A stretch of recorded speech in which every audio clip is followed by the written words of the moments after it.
Welcome to the NWO Sports Podcast. Here's your host, Logan Bailey. Welcome to the NWO Sports Podcast, football edition, brought to you by primary sponsor BSN Sports. I'm your host, Logan Bailey, and joined today by Keith Brown, AJ Fairchild, and Tony Fairchild. So, guys, thanks again for joining me on the show. Yeah, absolutely. All right. Well, Week 8 is up and upon us, and again, this fall weather has been absolutely amazing. This is what football is all about, and kind of what I was talking to you guys about earlier, just the cool, crisp mornings, going for a walk in the mornings. That's one of my favorite things of all time. And, you know, now it's here and we're in the heart of football season as well. So can't ask for much more. It was like, I almost thought I saw a little bit of frost on the ground this morning. Like pulled out the garage. It was kind of like a little glistening across the, I'm like, is that frost? Well, that'd be a good thing. Actually, AJ and I were just talking about, you know, all the deer population around here in that EHD, and we need a good frost to kill all those bugs that are killing all these deer. So for the sake of Bat Stevens and my father-in-law, I mean, seriously though, I mean, it's wiping out a lot of population deer, which a lot of people hit deer and a lot of people shoot deer too. So they got trophies they got to get. So I don't hit the deer, I hit the damn turkey. That's right. Yeah, now it's all turkey, but yeah, hopefully we get a frost sometime soon. I mean, that'll help everybody out. So let's go ahead. We'll get in to look at how we did for last week's picks. We got a lot of game recaps to get to, so we'll get looking and seeing how we did for last week. So Matthew actually jumps back out in front of the pack with the first place finish with a 16-3 record. Second was a three-way tie between Keith, AJ, and Tony, and they all had 15-4 records. And last, sucks to say, but was myself with a 14-5 record. So good week from those guys. And on the year, Matthew regains the lead with a record of 107-26, good for 80%. Second is myself, Logan, with 106-27 record, good for 80%. Third is Keith with 104-22 record, good for 78%. AJ is right on Keith's tail with 103-30 record, good for 77%. And last but not far behind is Tony with 101-28 record, good for 76%. So I thought I was closing in the gap there. I thought Macomb was going to pull that bad boy out. I did too. I picked Ayersville, and that one paid off. And I thought, man, Macomb's going to come. They ended up losing there at the end. So. I know, a couple tough games, and we'll get into some of these too. But you look, Ayersville, Hicksville. Geez, a lot of us, 4 out of the 5 of us had Hicksville picked. Paulding and Edgerton. Again, I think Paulding, obviously going into that game, was the favorite. Edgerton shocked us and probably the entire GMC. But again, Green Meadows Conference is the wild, wild west. There's a lot of conferences like that right now in Northwest Ohio, and the GMC is one of them. And then, you know, OG and Van Wert, what a great game going into overtime and special teams, losing by 1 point and the extra point. So, again, we talk about how critical special teams is. It's that third aspect of the game, and if you're missing out on that, I mean, that can win or lose you games, and there it did for them. So that's the second overtime game that came down to special teams or extra points. But, we'll go ahead. We'll get into the Week 7 game recaps. So up first, we're going to look at the NWO Sports Game of the Week. Liberty Center at Patrick Henry. Liberty ended up coming away with this one 21-15, but, boy, was this a good game. And this game, most likely, and this is in my opinion, but ranks up there with possibly one of the best games of the year so far. I mean, you throw in some other games. Defiance Napoleon was a great game, overtime game. Fairview Delta. Fairview got a couple onside kicks in that game early on in the year and ended up losing to Delta, but a good game. Fairview Paulding, you know, just a couple of weeks ago in the monsoon, and Fairview Tinora. Common theme. Fairview seems to be in all these great games throughout the year. And then Ottawa Glandorf Van Wert. That was an overtime game, lost by 1 point. And then you look at Lipsick Macomb, and that was another top game. So a lot of great games, and certainly this one ranks up there with the best of them. But I had a lot of people say that this is one of the most physical games people have seen in a long time. And actually, Scott Barrett from LC Tiger Sports Live, he had even said this is the most physical Liberty Center versus Patrick Henry game he's seen in the last 25 years. And Scott follows, obviously, Liberty Center Tigers very closely. So, I mean, that means a lot if he's saying that. So, just that, wanted to bring about that point. A couple other talking points before we get into the stats. And it was unfortunate, but there was a good amount of players from both sides. Lincoln Krieger from PH, he went down this game, and I believe did not return. Stephen Brogan from Liberty Center was injured. Garrison Cruz was injured. And I mean, it just happens sometimes. It's a game of football. It's natural, but we definitely wish all those kids speedy recovery and anyone else that we ended up leaving out on this list. Liberty Center, they also trailed in this game. Probably the first time they were really trailing late in the game all year long.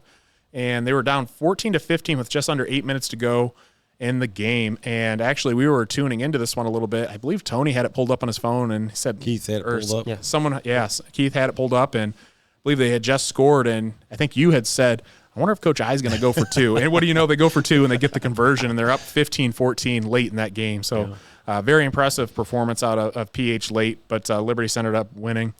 Looking at some stats from this game, halftime, Liberty Center had 7. Patrick Henry had 7. Total offense, Liberty Center 303 yards, 286 rushing with 16 passing, and Patrick Henry had 170 yards with 91 rushing. Turnover battle, Liberty Center had 2 interceptions. Patrick Henry had 1 interception, some penalties, and this was a big point that a lot of Liberty fans had brought up. The penalties, Liberty Center had 9 for 95. Patrick Henry had 3 for 30, so quite a few for the Tigers there. Some top players a note from Liberty Center. Running back Waylon Rentz, 27 carries, 165 rushing yards, 6.1 yards a carry, 2 rushing touchdowns. An excellent performance out of him, and he's just been that workhorse of that backfield all season long. He was also accompanied by running back Garrison Cruz, 9 carries, 54 rushing yards. Running back Thomas Moeller, 9 carries, 50 rushing yards. Quarterback Grady Miller, 1 of 4, 16 passing yards. He did have an interception. And quarterback Caden Kreinbrink, 1 of 3. Had no passing yards and 1 interception, so kind of a tough break for the passing attack for the Liberty Center Tigers. Looking at Patrick Henry, quarterback Lincoln Krieger, 4 of 9, 56 passing yards, 10 carries for 40 rushing yards, and quarterback Cal Schroeder, 5 of 11, 33 passing yards, 1 passing touchdown, 1 interception. Wide receiver Kiefer Holloway, and this kid's just a sophomore, but 3 receptions, 35 receiving yards, and 1 receiving touchdown. Really stepped up, and that kind of impressed me. Especially being a sophomore and kind of being that 3rd, 4th guy on the team in terms of statistics and getting the ball in his hands, but he really stepped up to the plate and helped Patrick Henry really compete against an excellent Liberty Center Tigers team. So, guys, we weren't at this game, but we followed it closely, and we all wish we could have been there too. So what are your thoughts on this game? Yeah. A couple of, real big takeaways is, first off, the penalties. That kills a team. Tinora had the same problem a little bit, but when you have 95 yards, I mean, that really, hinders your offense's capabilities. And, mix that in with the two interceptions, that really kind of sets you behind the sticks and on the wrong side of the ball a lot. Makes it really hard to get anything going when every time you do get something going, you end up losing yards or you turn it over. And we talk about ball security being important. The turnover battle is very important in high school football. And then you add the massive amount of penalties. I mean, 95 yards is almost unheard of in most games. Yeah, I tell you what, it would have been a game I'd like to have been at. PH took the lead, and I'm sure that crowd went crazy at that point, you know what I mean, being at home. And I'm sure, having Liberty Center kind of on the ropes at that point, had to be absolutely, going crazy. But unfortunately, with kids getting hurt, that you never want to see that. I'm hoping it's nothing serious, but I don't know what happened for sure to Lincoln Krieger and those guys. They said it was a leg injury, but we saw a lot of that last year with Patrick Henry too. Yeah. Several injuries, about this time of the year last year that a lot of those injuries started setting in with Nash Meyer going out. And Lincoln Krieger took over at the Liberty Center game last year. That was his first game. So, but yeah, I mean, that would have been an awesome game to be at. Yeah, we as much as that we tried to follow this game during our game. I mean, our game was pretty exciting too, even though it was nothing. But yeah, we tried to keep an eye on this one throughout the game, and you saw Liberty Center fall behind after they PH took that 2-point conversion about 7.5 minutes ago. We're like, oh my word, what's going on here? But yeah, that just had to been just a flaming hot atmosphere over there. Both fans, the fan bases are just nuts. But a heck of a comeback by Liberty Center. Stood the test. Obviously, probably since the championship game last year, probably the closest game they had. Definitely this season, other than the point game through a half. But will it pay dividends down the stretch into the playoffs for having a close game like this? You would sure think so. I think so. I mean, I think I had a talking point here too. Is what did we learn from each team in this game? And I think it goes to show Liberty Center's not necessarily invincible. I mean, the entire first half of the year, they have absolutely dominated everyone. I don't believe really. Yeah, no one's played a complete game against them. I mean, Napoleon played them tough until halftime, but Liberty's been blowing everyone away. But, when you get into a game, and the passing game, I think, really struggled for Liberty Center. And we talk about, you start making deep playoff runs and you get into those tight ball games, you got to be multidimensional. And everyone and their brother knows Liberty can run the football, but the big question is, can they pass the football? And last year with Amstutz at quarterback, that really helped him out. He did a nice job at throwing the ball when they had to, and in certain situations deep in the playoffs, when they really wanted to. So I think that's something that they're going to go back and they're going to look at film and looking how they can improve on. But again, like AJ had said, penalties too. I mean, you got to try to eliminate those self-inflicted wounds if you can at all costs, because when you give up 100 yards in penalties, that's just a killer. It kills drives, it kills momentum. It really hurts your entire team. So I think if they can look at those two things, I think they're going to really improve after that. But PH, on the flip side, I think that goes to show PH is a much better team than many people had initially thought, especially after dropping that early game to Columbus Grove.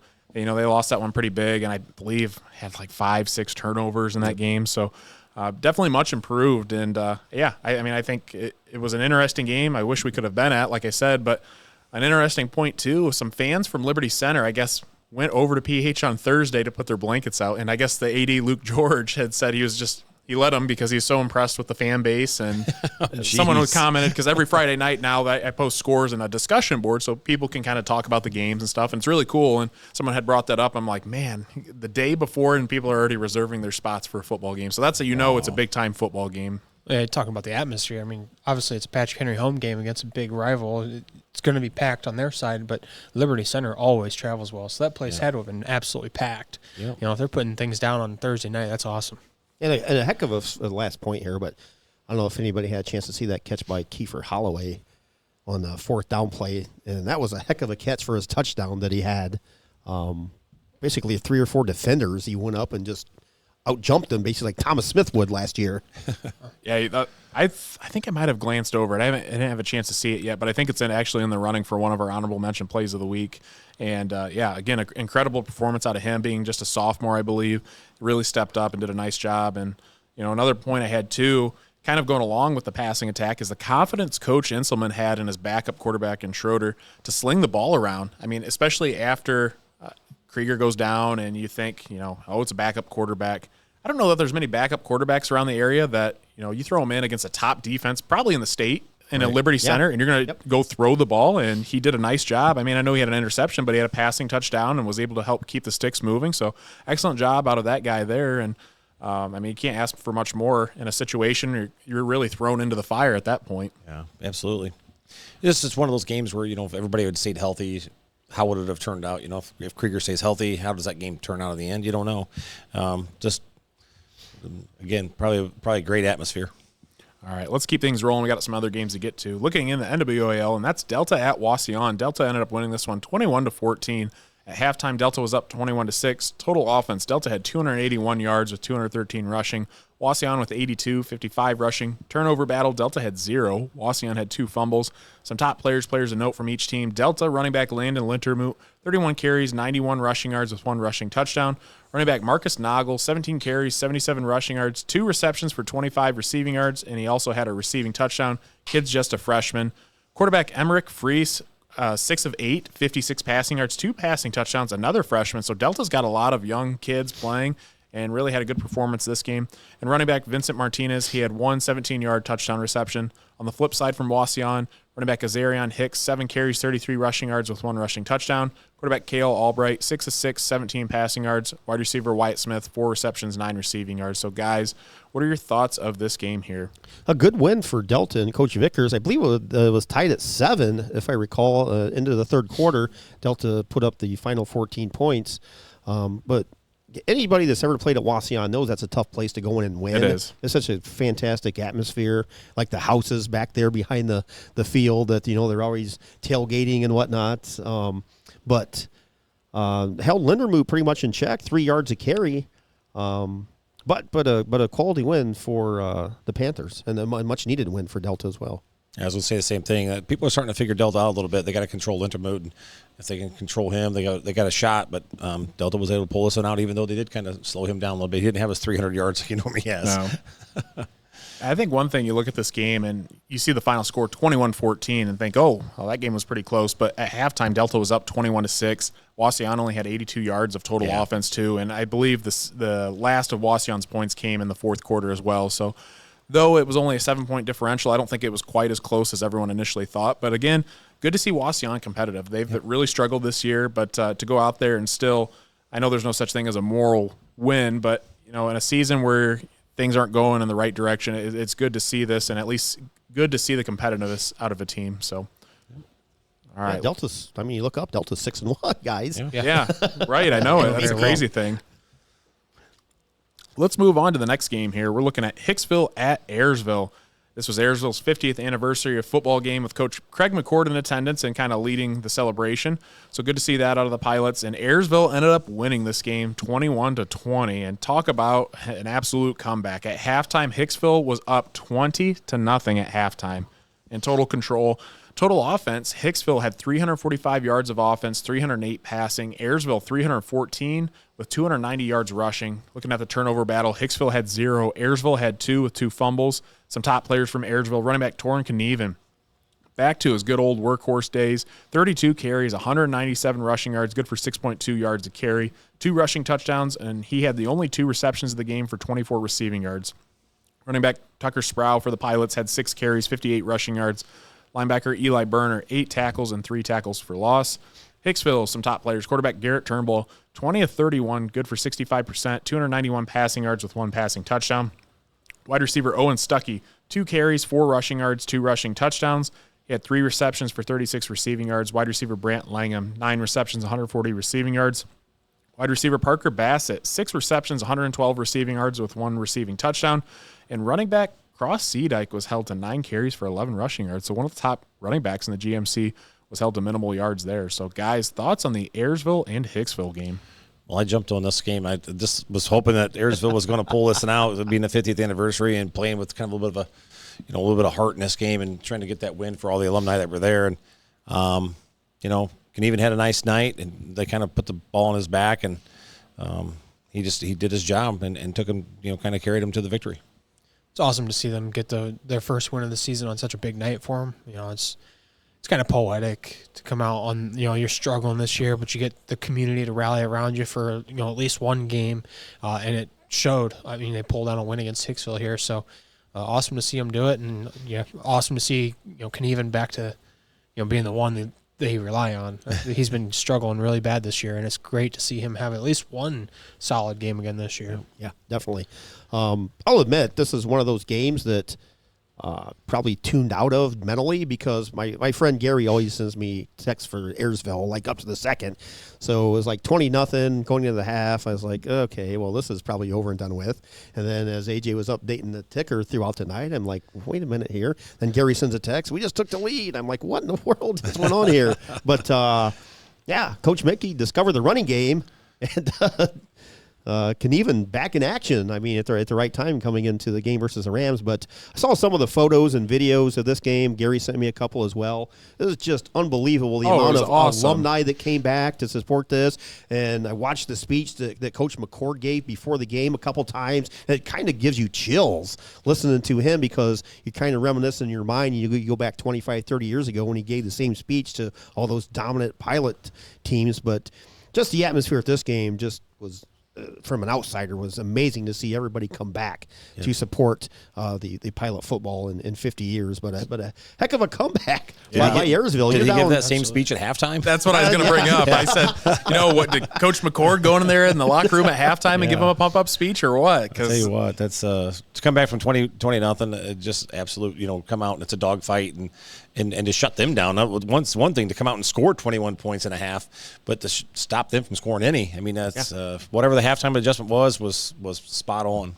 Yeah, and going back to Keith's point, just the tradition runs so deep in Ayersville. It was good to see the community support, all the former alums and coaches and everyone come out, and it was just awesome to see. There's a lot of pictures, and you see all these people out on the field and just rows and rows deep of players and all the support, and what a great event. And, I hope more schools around the area can celebrate milestones like this too, because it's a great thing for everybody. Yeah, dude, that's to have that many people there to support the program. That's just awesome. And AJ and I kind of mentioned that, we talked about a little bit, when you have your alumni there, that's how colleges do it.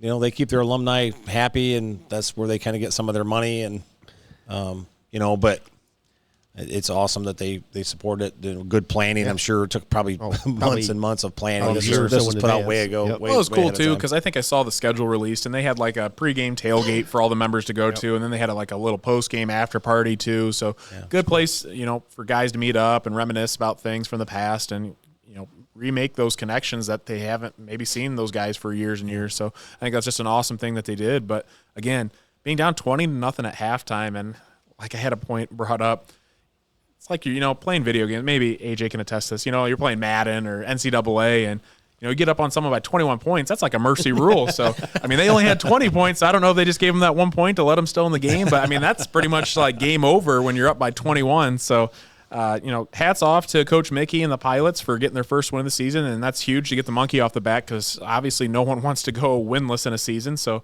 now you have one win. Now you just got to keep building off that week after week and take it one game at a time from there. But on the flip side, Hicksville, I don't know. That's a tough loss, though. I mean, Hicksville really showed some glimpses throughout the season of what they're capable of. They got a lot of good athletes, so I'll be curious to see how they respond from this game, if they really let it affect them or they bounce back next week. So, ironically, the first win in Ayersville football history came against Hicksville. Oh, no kidding. Wow. 76, 77 season, I believe. Yes. Wow. Pretty cool. Poetic again, Yeah. Yes. Like it was meant to be. Yep. All right, let's move on to the next game here. Looking at Van Wert at Ottawa Glandorf, and this one went into overtime. Van Wert ended up winning 35-34. And again, this one just won, or Van Wert ended up scoring first, and they would get the ball first in overtime. And Van Wert quarterback Briston Wise scored on a 1-yard rushing touchdown, and the kick by McCracken would put Van Wert up 35-28. On Ottawa Glandorf's following possession, they would score on a 3-yard Coleman run, but the kick would be no good, unfortunately, for the Titans. Total yards, Van Wert had 388 with 216 passing, and Ottawa Glandorf had 378 yards with 274 passing. Turnovers, Van Wert had 1 interception. OG had 1 with 1 interception. Fourth down conversions, Van Wert was 5 of 5, and OG was 2 of 5. Some top players from Van Wert, quarterback Briston Wise, 22 of 28, 216 passing yards, 2 passing touchdowns. He did have 1 interception, but he had 36 carries, 125 rushing yards, 2 rushing touchdowns, and 4 total touchdowns on the game. Wide receiver Micah Cohen had 10 receptions, 91 receiving yards with 1 receiving touchdown. And Xavier Kelly had 1 receiving touchdown, and Gary Hillary had 1 rushing touchdown. And on the other side, Ottawa Glandorf, quarterback Peyton Coleman, 14 of 26, good for 54%, 274 passing yards, 3 passing touchdowns. He did have 1 interception, but he had 1 rushing touchdown as well. Running back Grant Evers, 22 carries, 97 rushing yards with 4 receptions for 45 receiving yards. Wide receiver Ethan Metzger, 4 receptions, 161 receiving yards, 2 receiving touchdowns. And wide receiver Deegan Miller, 5 receptions, 56 receiving yards, and 1 receiving touchdown. So, guys, what are your thoughts on the Van Wert at OG game? Well, you just get to the extra point, man. It's one of those situations, you kick it, well, we're going to go for the tie, and you miss it, and you don't get the tie, and then I know I would be. I'd be like, should I have gone for 2 and gone for the win? You know what I mean? It's just one of those things. But we've said it 1,000 times: special teams, special teams, special teams. I think this is the team that most people expected Van Wert to be most of the year. Honestly, see Briston Weiss, nearly perfect game, 216 yards, 125 yards rushing. Heck of a game by a couple of the wide receivers there. And if you're Ottawa Glandorf and you've been playing great on defense, I just don't know how this would happen. But OG seems to be, they're back to their alternating loss and wins. I think it's going loss, win, loss, win, loss, win all the way throughout the season. Yep. So, but yeah, tough break for OG and the Titans on this one at home as well, I believe. And looking at this game, I thought it was interesting. Ottawa Glandorf, beginning of the season, they really started running the rock. That was their main focus. They ran the ball a lot.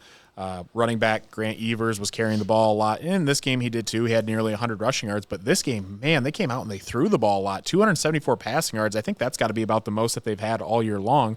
So they threw for 3 passing touchdowns as well. So really shows that they can throw the ball when they need to as well. And then on the other side, Van Wert, I think they may be one of the best 2 and 5 teams around in our coverage area. I mean, though they have 5 losses, they've been competitive with a couple different teams, and they're kind of one if you're sleeping on and you're not paying attention, they're going to catch you, and they're going to catch a win. That's what they're going to do.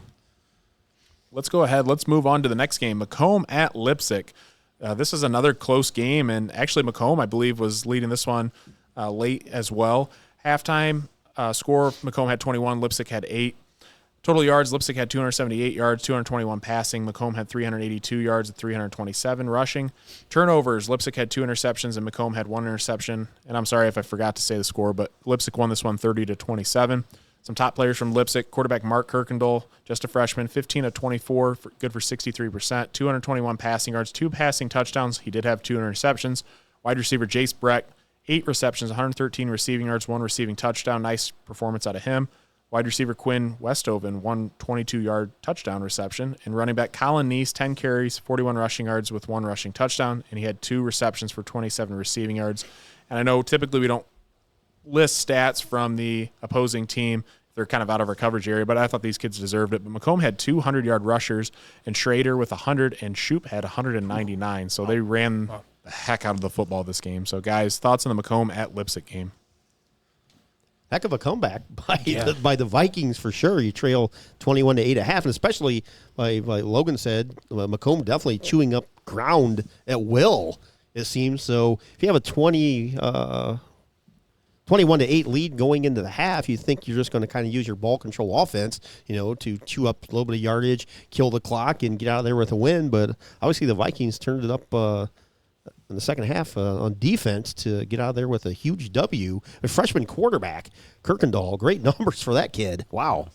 I think how Lipsick had different ideas there on the getting out of there with letting them get out of there with a win. But great job by the freshman quarterback to kind of just take it and go with it. Seems like this week's theme was kind of like good comebacks. Yeah, a couple of a lot of good comebacks games. this week. A lot of tight games, that's for sure. A lot of tight games. A lot of last 4 or 5 minutes where the game was decided. Yeah, I think it's impressive out of Lipsick because Macomb running the football that much that it's just eating at that clock away. And in the second half, when you're already down 21-8, you're limited on opportunities and offensive possessions. And for them to come out and score what would it be, 22 points in the second half? Great job by Lipsick and the Vikings over there because they really tore things up. So let's go ahead. Let's move on to the next game. Tinora at Wayne Trace, and we were at this game covering with Tinora Rams Live. And not a barn burner at all, but something else. I'll tell you what, a defensive battle is what it was. Wasn't keeping the scoreboard operator busy, that's for sure. No. And Tinora ended up winning this one 3-0 in overtime. Halftime score was 0-0.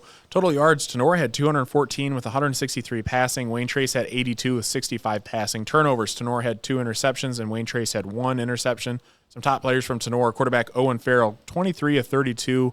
Good for 72%, 163 passing yards with 2 interceptions. Wide receiver Josh Lieb, 7 receptions, 51 receiving yards. Wide receiver, defensive back, and kicker Jacob Bishop, 8 receptions, 50 receiving yards. He was 1 of 5 for field goals. Kind of struggled early in the game to make his first 4, but with the one that counted the most was a 36-yard game winner in overtime. He made it, and he also had the game-winning interception in overtime as well on a Wayne Trace 4th down. Wayne Trace, some top players, quarterback Jack Schuenauer, 6 of 17, 64 passing yards. He did have 1 interception, the one to end the game. And wide receiver Tyler Head, 5 receptions, 50 receiving yards. And when things mattered most at the very end of the game, he was their go-to guy. I was talking to Tony on the broadcast. I said, watch, they are going to try to get the ball in this kid's hands no matter what. You could kind of see the momentum. Taller kid, I believe he's about 6'2", and he made a couple terrific catches, and they did everything in their power to get him the ball, and unfortunately, they couldn't really score or put it in the end zone. Well, neither team could, so definitely a defensive battle. Just a couple other things I wanted to list before you guys have your talking points, but this comes from Kevin Wanamaker. He does a great job at keeping Wayne Trace's stats. He also keeps the Green Meadows Conference stats as well, so he does an excellent job. But he had sent this out some points, and I thought these were really interesting about Wayne Trace. But with the shutout and regulation play, the Raiders stretched their streak to 12 consecutive quarters in regulation play without giving up a point. Wayne Trace shut out Edgerton 26-0 in Week 5 before blanking Hicksville last Friday 12-0.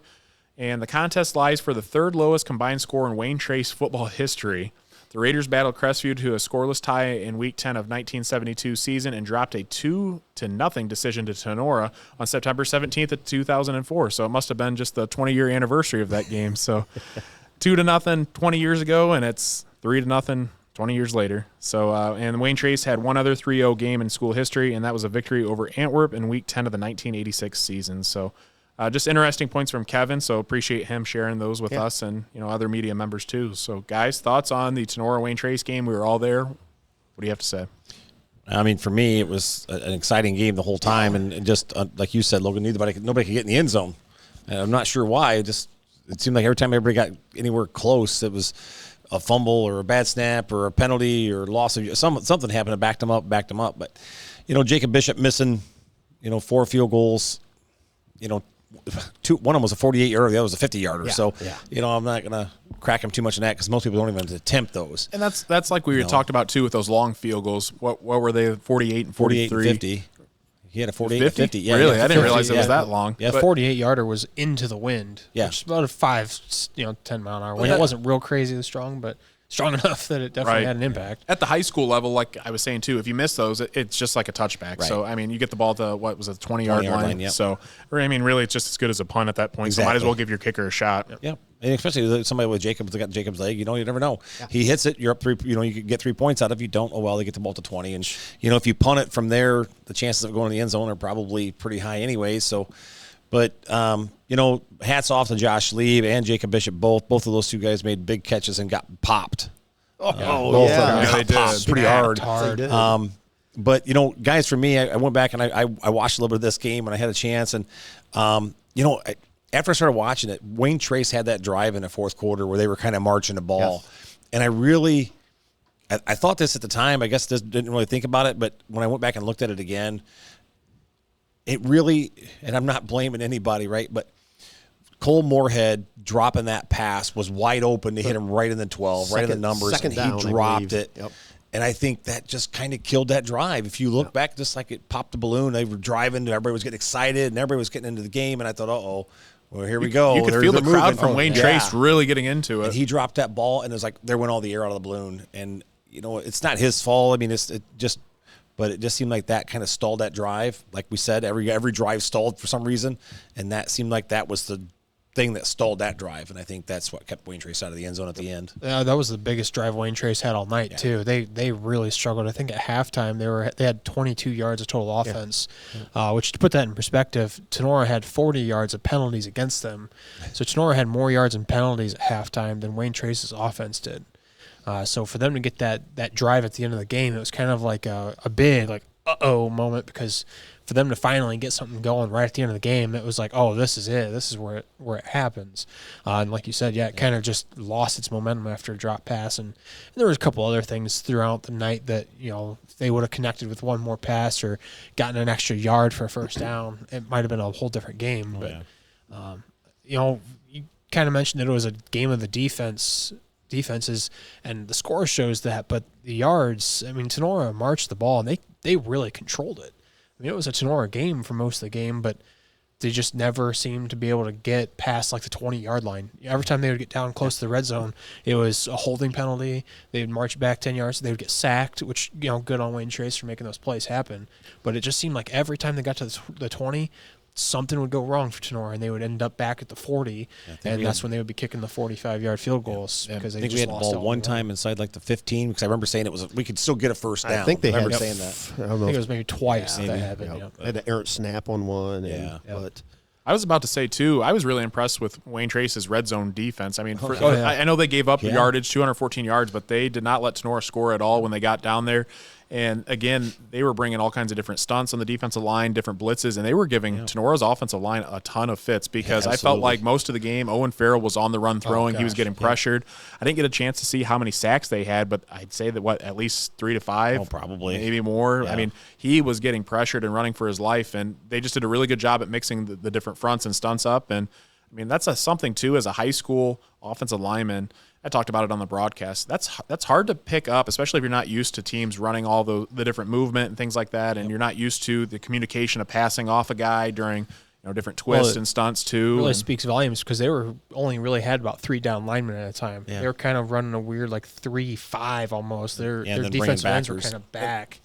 And they would mix up who was blitzing each play. So they had 4 rushers, but you never knew where that fourth guy was coming from. And that's the thing with an odd man front, like a 3-down front, is you have those linebackers at the second level, and, I mean, you can move a lot of pieces, and it's hard to kind of key in on where those guys are. Similar to offense, when there's a lot of misdirection, a lot of fake handoffs. That's kind of similar on the defense when you only have 3 down linemen and you got all those linebackers. It's kind of like you really have to be key in and see where those guys are at.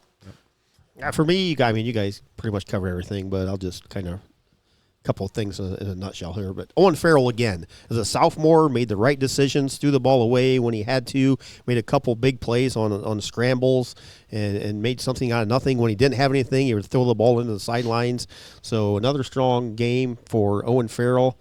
On defense, I think it's guys start talking about, we hear about Jack Woods all the time and a couple kids from Edgerton, but Alex Homeyer, every single week, shows up. Big play after big play after big play after big play. So, no, we're only heading into week 8 coming up, but still got 3 games left. But Alex Omeyer has to be top 3 as far as defensive player of the year right now. I was just about to say, he's leading the area in sacks, I believe. But prior to last week, he had 9 sacks. Yep.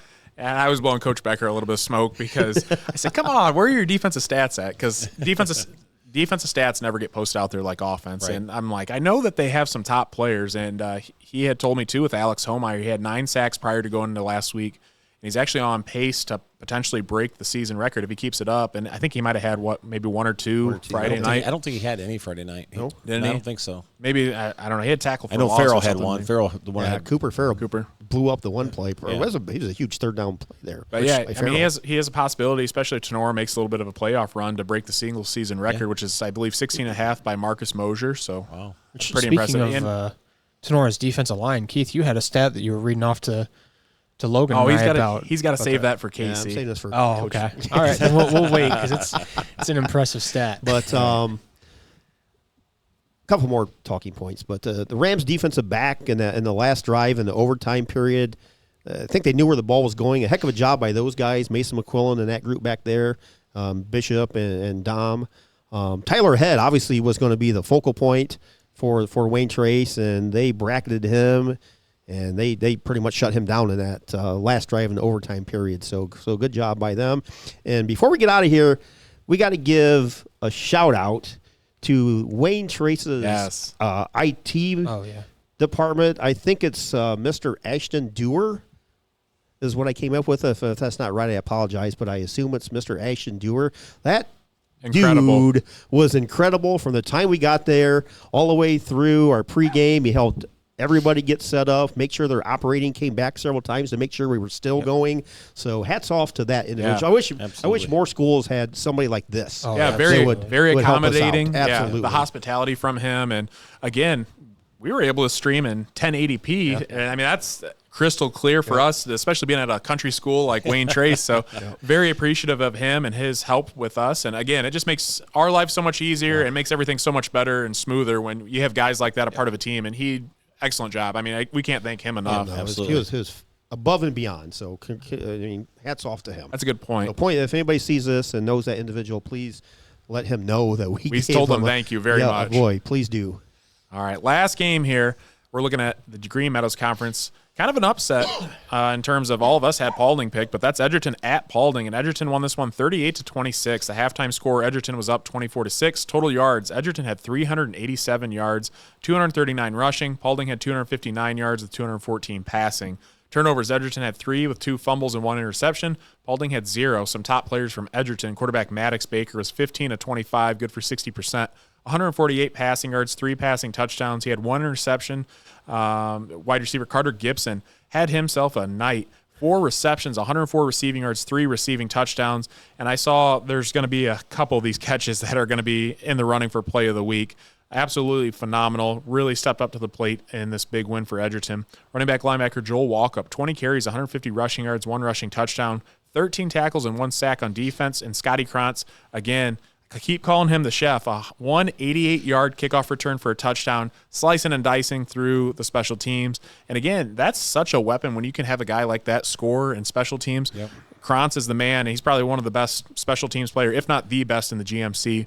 He had 8 receptions for 65 receiving yards for the Bulldogs. On Paulding's side, quarterback Colton Hunt was 10-22, good for 45%. 182 passing yards. He had 2 passing touchdowns. He did have 1 interception. 12 carries for 31 rushing yards and 1 rushing touchdown. Wide receiver Blake Roanhouse, 5 receptions, 116 receiving yards, 2 receiving touchdowns. And running back Avery Cooper, 27 carries for 111 rushing yards. So, guys, thoughts on this huge GMC matchup here? Go ahead. I think we had us all stumped, Logan. Yeah. Yeah, just Paulding, we saw them start off the season strong. We really thought they were going to be a tough contention for the conference title. And the last couple weeks here, they've starting to struggle. And their offense sputtered for the first half, it seems like, only putting up 6 points. They got things together, but I think it was too late. They're that team that we talked about it last week and a couple weeks ago, just the unpredictability of some of these teams. And Paulding, you just never know what you're going to get from week to week, and you can't sleep on them. because you never know. You could get their best game of the season against you if you're not careful. But it seems like they're up and down big time this year. Well, you look at Edgerton too. Looking at the standings, unbelievable. Coming into the year, everyone had thought of Edgerton as being this dark horse team, like on the outside looking in, middle of the pack, could possibly play upset, but they've messed around and they put themselves in second place right now in the GMC late in the season. So hats off to those guys over there, Coach Flagel. They've done an absolute phenomenal job. 5-2 on the year, 3-1 in the conference. I mean, Edgerton's rolling right now. And outside of that loss to Wayne Trace, guys, which we saw kind of why, because Wayne Trace defense was everything that we heard about and we saw last Friday night. But Edgerton, if you take that game out, is probably averaging 40 points a game. So and they're 5-2, and we're not going to look ahead, but that could be a big Week 10 showdown at Tinora. But that's 3 games away. But Edgerton's going to be tough out here in the last 3 weeks. They play at Fairview this week, so if I recall. Yeah, that's going to be a big game. So that's going to be a huge, knock off huge Fairview. GMC implications there. But Maddox Baker, Joe Walkup, these are Scotty Cronch. You hear these 3 names every week. So Coach Flagel has Edgerton playing just as well as anybody in the area, I think. Yep. Yeah, I tell you what, it's we talked about the GMC literally being a coin flip, and Wayne Trace lived up to the hype. Paulding's doing well. Slipped up to Edgerton. They almost snuck out the win against Fairview, so they played Fairview tough. So it's, I'm glad I'm not in Coach Becker's shoes. That's all I can say. It just every week's tough, and it just going to get tougher as you go through. And you got the win against Fairview. That was the one everybody said you needed. Well, I think you're going to need a few more. Right? It's definitely not going to be a cakewalk out the door. You're going to have to battle, and we just found out this past week that Tinora can't hang in there and win those gritty games. And but boy, they're going to have some tough times against Edgerton. Edgerton looks really good right now. So like he said, scoring a lot of points, and yeah, they're going to be a spoiler, I believe, for somebody. They could actually wind up winning. Yeah, depending on this Friday against Fairview, depending on what happens there. They're both 3-1, I believe. Yeah, so, I think this game here Friday against Fairview, that's going to decide a lot for them, because if they can knock off Fairview, then they pull off a win against Tinora. I mean, they at least share the title. Tie for the GMC. Tinora, I think right now it's theirs to lose, but they're going to have a heck of a fight on their hands come Week 10. Regardless of what happens this Friday, they're still going to have to play, hard-fought football come Week 10. Yeah. All right. Well, that concludes our game recaps. We're going to take a break to hear from our sponsors. Next, we'll be back at the Coach's Corner, and Tinora Rams head coach Eric Becker and Tinora defensive coordinator and Casey Helton. BSN Sports is your go-to business for purchasing uniforms, equipment, spiritwear, and anything else your athletic program needs, giving you more time to impact lives on the field. With over 1,200 sales professionals who live, work, and serve in your community, you're always just a short drive or phone call away. Be sure to give your local sales rep and Jim Garris a call for any of your athletic supply needs. Optimal Performance Fitness is your go-to gym in Northwest Ohio, providing group fitness classes, personal training, and sports performance sessions for area athletes. Located in Napoleon, Ohio. Give them a call today at 419-438-7265. Baden Stevens Body Shop is your #1 voted auto body shop in Northwest Ohio. We are your experts on all makes and models and are the only Chrysler, Ford, and GM certified collision repair center in the area. Located in Jewel, Ohio. Give us a call today at 419-497-3111 to schedule your free estimate. Come check out the Baden Stevens Body Shop difference. Welcome back to the NWO Sports Podcast, and we are on to the Coach's Corner segment. Today we have Tinora Rams head coach and Eric Becker and Tinora defensive coordinator and Casey Helton. So, guys, thanks for coming on the show. Thanks for having us. Thank you. All right, we'll get things rolling here. What a ride this season's been for you guys. Coach Becker, you made the comment last game about your team being the cardiac kids with all the close and exciting games this season you've been involved in. You guys currently sit at a 4-3 record on the season, 4-0 in conference play, and sole possession of first place in the GMC. How do you guys feel the season has gone to this point? Up and down. We've had our highs and lows. The first 3 weeks, we can talk about it. Everybody talks about it. It's murderer's row. You got to be ready to play right away. 6 points separated, 0-3 and 2-1. So the kids have played in tight games early, get into league play in, we knew we were going to be better coming into league play. Archbold left a bitter taste in the kids' mouth. They knew better. They felt like they won that game. They deserved to win that game. But it is what it is. And we go over to Hicksville, and the kids perform pretty well. Give up a kick return, long kick return for a touchdown. And, from that point forward, I think we pretty much shut them out from there the rest of the game and get to Fairview. And, we knew going into Fairview it was going to be a battle. We told the kids all week, it's going to be a battle. They're going to take their shots.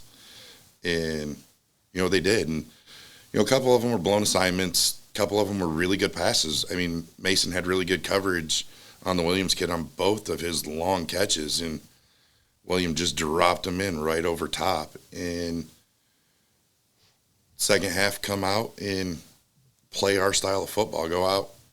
Really didn't make a whole lot of adjustments. I'll let him talk about that. But we come out, get out of that game, get Antwerp, play through the monsoon. We were both down starters for that game. So that one was just about survival. Get through the night, try not turn the ball over. And we get to Wayne Trace last week, and it's just a dogfight. The league, we said it on the podcast in the preseason. You got to show up every Friday night ready to play this year. There's no off weeks.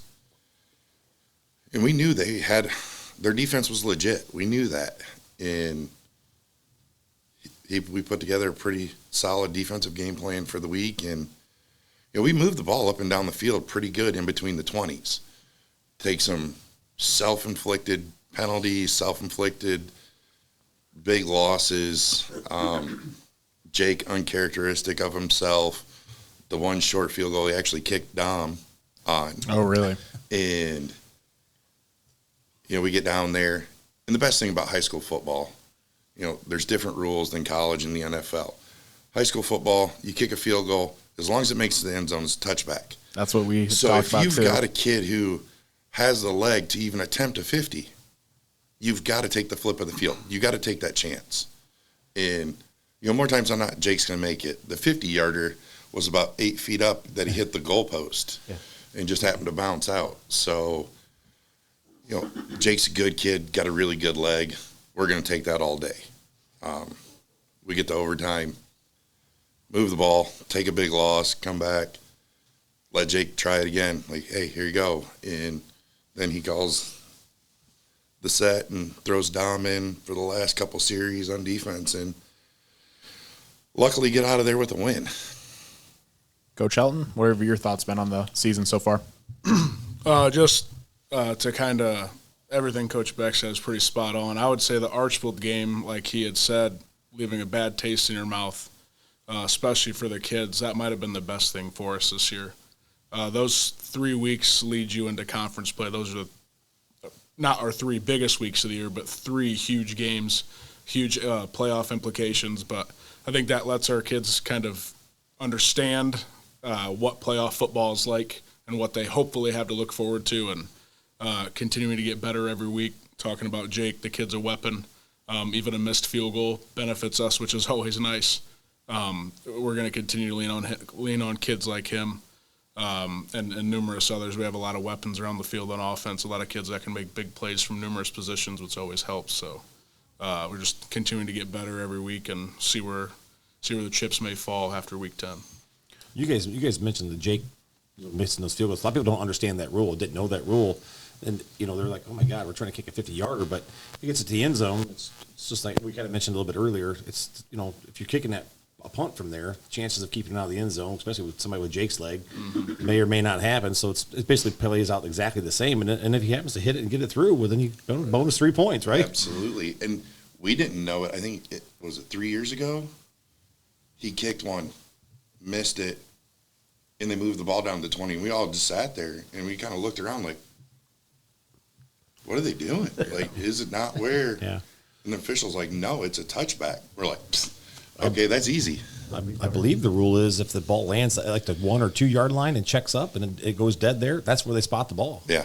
So I didn't know that until this past week. And after you guys started kicking the field goal, I'm like, hey, this works out the same way. So after the first one, Wayne Trace put a kid back and had him standing right at the goal line. That way, if it was really short, they'd have a chance to return it.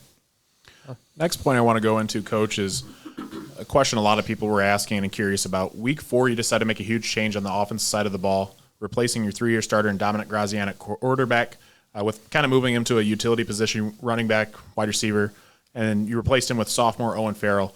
I'm sure that move had to be a little nerve-wracking at the time. That's a big decision. Talk about that move and how you feel like that's paid off for your team. You know, that decision fell on me at the end of the day. We felt like we needed to change. We needed more weapons. We were struggling to run the ball. I think we only had maybe 150 yards rushing outside of Dom between the running backs through those first 3 weeks. And the other kids were running hard. They just, with Dom back there at quarterback, it seemed like everybody was just stacking the box. And there was always a spy sitting there or two. Liberty was running a spy against us. Osego did it. Archibald did it. It clogged up the middle. Owen's a good kid. He's got a really good arm talent. He can extend plays with his feet. He's not as mobile as Dom. Dom's just a one-of-a-kind athlete. He's a special kid. He can play any position on the field. So by throwing another weapon to wherever we need him to be, we can line him up in the backfield. We can line him up in our slot. We can line him up out wide, still get the ball in his hands and let him make plays because he is a playmaker. And Owen's done good. We knew going in he was going to make some mistakes. Kind of threw a silly interception against Hicksville, kind of pushed the ball a little bit and really didn't need to. But then you come back against Fairview and ice water in his veins, and he throws an absolute dime over the middle to Dom, and you see the potential there for him. He goes out. He's learning how to command the huddle. So nothing but good things to say about Owen. He's got a bright future, which helps us out a ton. Yeah, no, I give you credit because that decision surely was not easy. No. And it's definitely paid out very well for you guys. Obviously, we cover you guys closely, broadcasting all the games, but in terms of the flow of the offense, I mean, I felt like before with Dom, like you said, teams are so keyed in on him, and I felt like everything was forced through Dom. You know, the offense lived or died by Dom back there at quarterback, but now, you know, you're really spreading the ball out. Different guys are getting the ball in the backfield. You guys are utilizing Dom all over the field. I feel like your offense is really clicking, and probably the best, I think personally, that I've seen your offense in the last couple of years. So, I mean, I think that was a big move, and it's really paid off well for you guys. I'm going to kind of open things up to these guys here, whoever wants to go into the next point. Let's start off, Keith. Go ahead, Keith. I got a whole list. I know you always have a bunch of questions listed. Coach, both you guys talked about the Fairview game earlier. If you could elaborate a little bit at the halftime speech that Coach Helton gave in a G version to rile the troops. What was that like in that locker room going in? Obviously, we talked at the half as like this kid could literally throw for 700 yards tonight. I think he had 393 at the half. Really close to 4. So you guys go into the half trailing, and obviously things are looking pretty bad. So what was that walk like going into the locker room, and what that whole 10-minute period did you guys discuss? Because you guys came out like an entire different team. I'll let him talk about that because he went in with the defense. We normally let either Casey goes first or Charlie will go first and talk to the kids on their side of the ball, and I go in right before we go back out and kind of give them my message. So I will let him elaborate on his speech. Keep it PG. No. No, yeah. It really was a pretty, I don't say calm. I'm usually not calm, especially on Friday nights when you're down 28-7. But just talk to the kids and challenging the kids. I mean, they're 15, 16, 17-year-olds. Challenge them, understand the concept that the game plan, even though it didn't look like it was working, if we executed it, it was going to work. Challenge them to believe in the opportunity they still had before them. Someone just put 28-7 on you. You're very easily and very capable to do the same to another team. You have a whole half to play. So believe in that, and then hope, not hope that you're going to win, but hope that you get the opportunity to make the play. Hope that he throws the ball your way, because when he does, you know you're going to make it happen. Between that and then walking into the coach's office after that, we have a really good leader, multiple leaders, but I think Alex Shalban had a few words after I had left. And just telling the coaches, I'm like, well, guys, we're either going to win this game or we might get blown out by 70. So we'll see how they respond. And it all comes down to the kids. X's and O's only get you so far when you got the kids that we have, and the drive to win and the passion to win, it makes a huge difference. And they definitely showed up in that second half to make it happen. Yeah, I tell you, look at your guys' schedule coming up. You got Ayersville this week. It's, River Rivalry, the Victory Bell, and I'm sure you want to drive across with a gator again, dinging that bell like you did last year. But, I hope you don't have as close of a game as you did last year. But, Ayersville come out with a win. So, did they put something together and prepared? You guys prepared for them, obviously. But then right behind them sits, Paulding and then Edgerton, and both of them are playing well. So, what are you guys thinking about, coming this week? Those next 2-3 weeks here. What's your game plan here? The message that we give the boys, we've told them the last couple of years going into this week, this is the one game a year. You don't need any extra motivation. You don't need anything from the outside. You shouldn't need any extra hoo-yahs, good boys. If you can't get up for this one, there's something wrong. Our boys love this game. It's bred into us. It's across the river. And I told the guys at the Crescent News, these are people that you work with, that you go to church with, you're friends with them outside. This is the 1 week of the year for the football teams that you're enemies. It's you want to win, and you want to win badly. And that's not to give the other team any extra billboard motivation. Don't put anything on social media. Be smart if you're talking to somebody. Don't give them any extra fuel for the fire. And I'm sure Coach Mickey's telling his boys the exact same thing. It's a special week that, outside of Liberty, this is the one that's always circled, Liberty and Ayersville.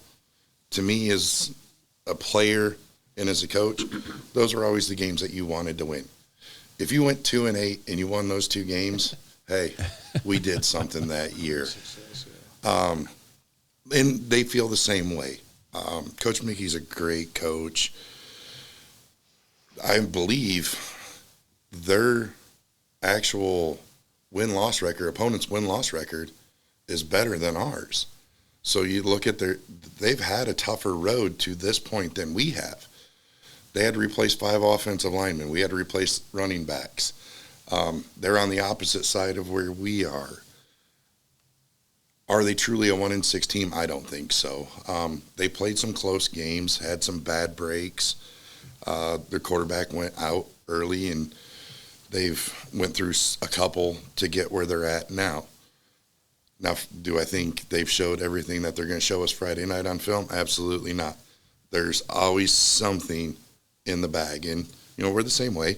We keep things hid away, tucked away for certain games and certain dates, and that's part of coaching. It's a little chess game, and that's what we do. Yeah. Coach Helton, do you have any comments on the rivalry or Ayersville game? Yeah. Coach Becker talked on it. They're very well coached, and I think coming into this week, getting later in the season, overall they're a very young team with their starters, and you can definitely see they're improving and getting used to the Friday night lights and things like that. So I think they're improving every week, leaps and bounds. And when you're well coached and things like that, and they have great kids over there that really want to play ball too and play hard. They'll definitely have something for us. It's a rivalry game, so records kind of thrown out the window on Friday night this week. Looking forward to Paulding and Edgerton as well. Those are two really good teams and had a crazy battle this last week, so looking forward to getting to face those guys too. But Ayersville week's first. Got to get the job done. Keith, I know you had a really good point here for Casey. You want to bring that point up? I do, actually, which you guys probably look at the stats just as much as I do. You guys had 2 straight shutouts. in the last 3 games versus Fairview, Antwerp, and Wayne Trace, they have run the ball 69 times total in those 3 games. Like I said, you shut out Antwerp and Wayne Trace. In those 3 games, you guys have allowed minus 5 yards rushing on 69 carries. Now, that's just absurd to me, Coach Helton. All the credit goes to you and Coach Becker. And Alex Schaublin and Alec Homeyer and your defensive line and linebacking core, you had to replace some big shoes with all the graduations last year. Now, when I saw that, doing my research, I was like, I got to bring this up because this is just insane. But all the credit goes to you guys. 69 rushes for minus 5 yards in the last 3 games for your opponents. So, Wow. Speechless. No, I think Tinora defense has been a thing for almost 40 years. Yeah. And by no means is that on my shoulders, probably not even Coach Beck's, but probably Coach H's. That guy's had Tinora defense. Tinora, I think he bleeds green. He texts us and calls us every week. He texts us during the game. Yeah, he texts us during the game. Hey, tell those guys. Go down and tell those guys. Us too. I keep my phone on airplane mode so I get I'm notified. glad he texts you guys during the game this year instead of us. No, but I mean, like I said, I was in school the other day teaching, and my watch is going off because I'm getting texts from H, and I'm just looking at my kids like, I'm sorry. Like, my defensive coordinator in high school, who is practically still a defensive coordinator, probably watches more film than most people that's not awesome. having to coach a sport. But no, all the credits to the kids. You set up a game plan and hope they can achieve it.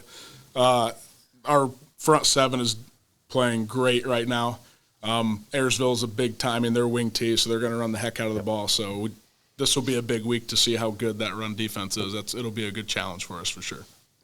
Well, I mean, you got the defensive ends, Cooper Farrell and Homie are just playing lights out. Yeah, they're special. We talked about it a little bit during the game recap.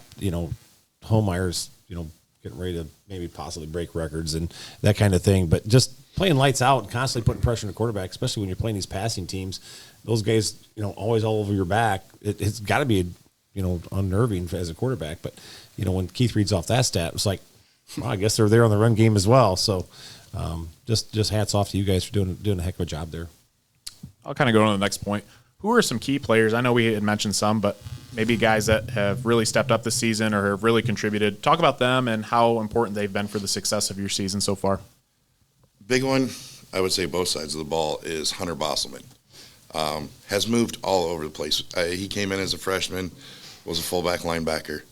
His sophomore year, we moved him to a left tackle on offense, and he didn't play but a snap, I think, against Winford. Highland. In the playoff game, he played 1 snap of defense. His junior year comes back, we move him to center. With the new offense, we're not afraid to pull any of the offensive linemen. Tackle, guard, center, doesn't matter. We want 5 athletes up there that can move. If college and NFL teams can pull a center, high school teams should be able to do it too. Unfortunately, he got hurt Antwerp week last year. Yeah. About halfway through, right at halftime. Made it back for, I think he played in the Hicksville game, week 10, and then the Winford game. Moved him back outside to start the year. Then with Alec getting hurt, we kind of moved him back into guard and moved Alex Homeyer to tackle. Kind of took us couple weeks to get the kids dialed in. We knew the 5 that we were going to start. What position was best for each one of the boys as a whole, it took a couple weeks to figure that out and really mesh out. Hunter's made a huge impact on the defense this year. It's not easy replacing all-state kids. We had special kids that graduated last year. We knew we were going to need some more help on the interior, and Hunter took that on wholeheartedly and said, I'm going to play defense this year. I want to play defense. So we got him in the rotation at tackle. Carter Radzik, he all conferences, a freshman last year, come in, kind of struggled early. I don't know if he maybe put too much expectation on himself early in the season to play at a super high level. And kind of got him dialed in the last couple of weeks. He's been an absolute terror in the inside. Logan's younger brother, Brock, went from being a JV kid to where, hey, we're low on depth. We need more rotational people. Brock probably played his best game Friday night against one of the hardest opponents we've had all year. Just ate up blocks inside. Let Carter make plays. Brock made a couple. And then I call them the brother cousins.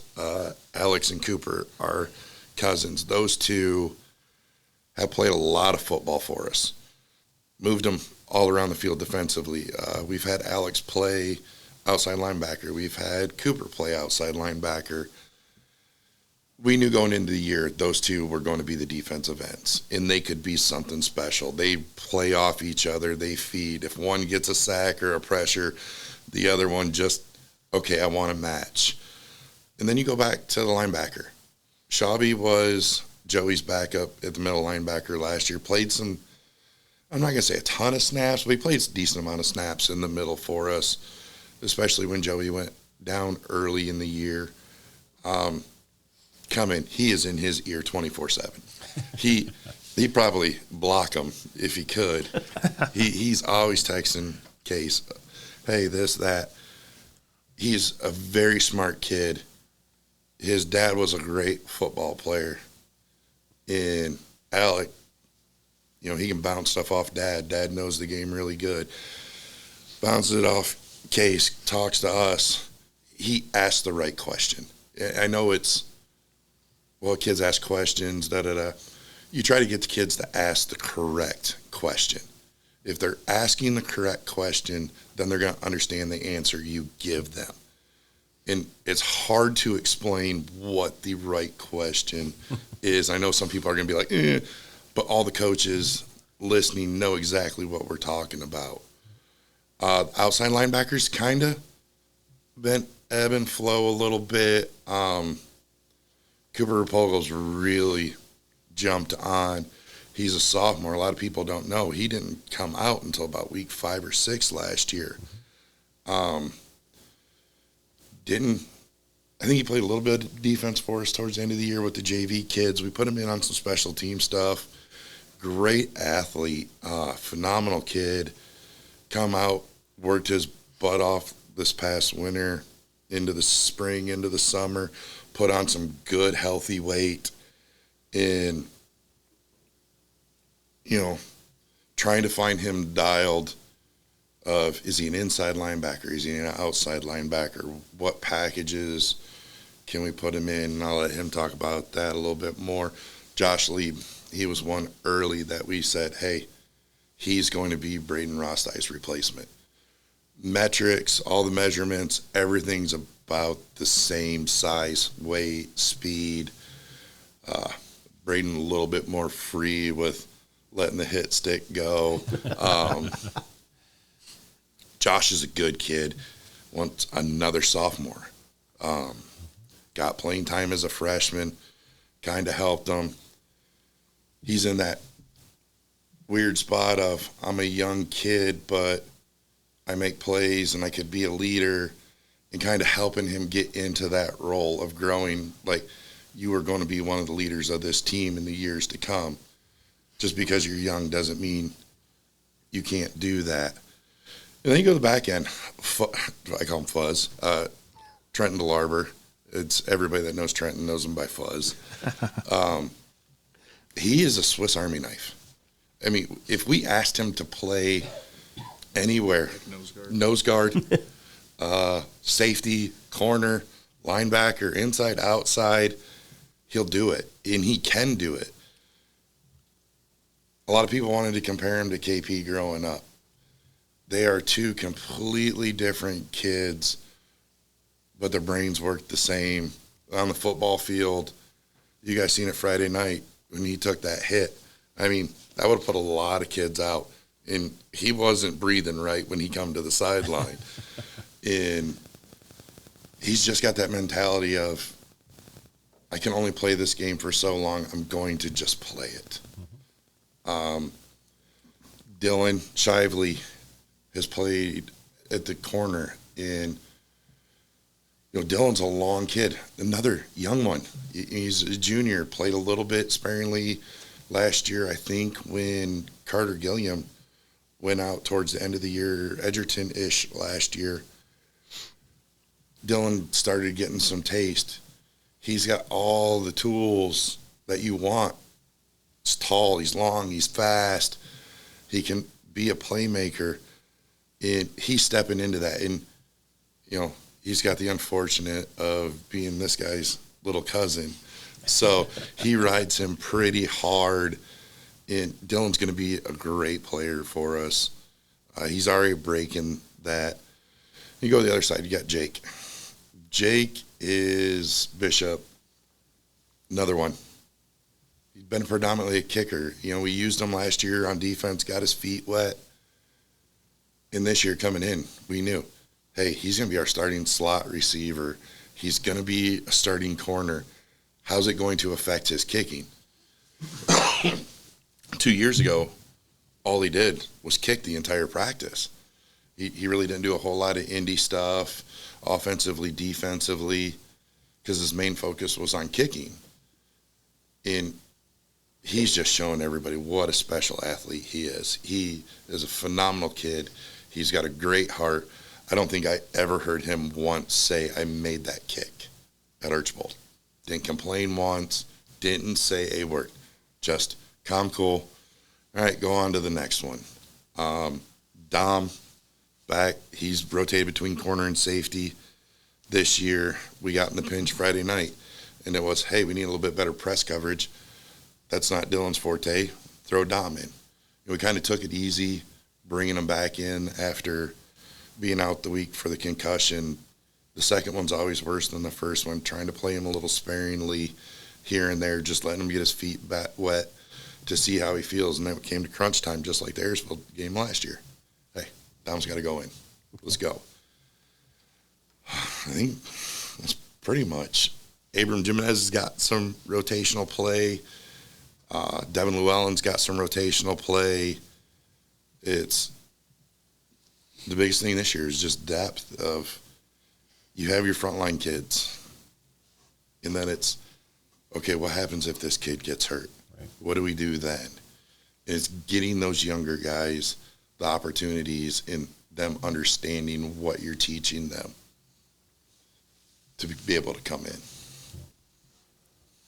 I think we'll go into maybe one last point real quick. Leave it with Coach Helton here.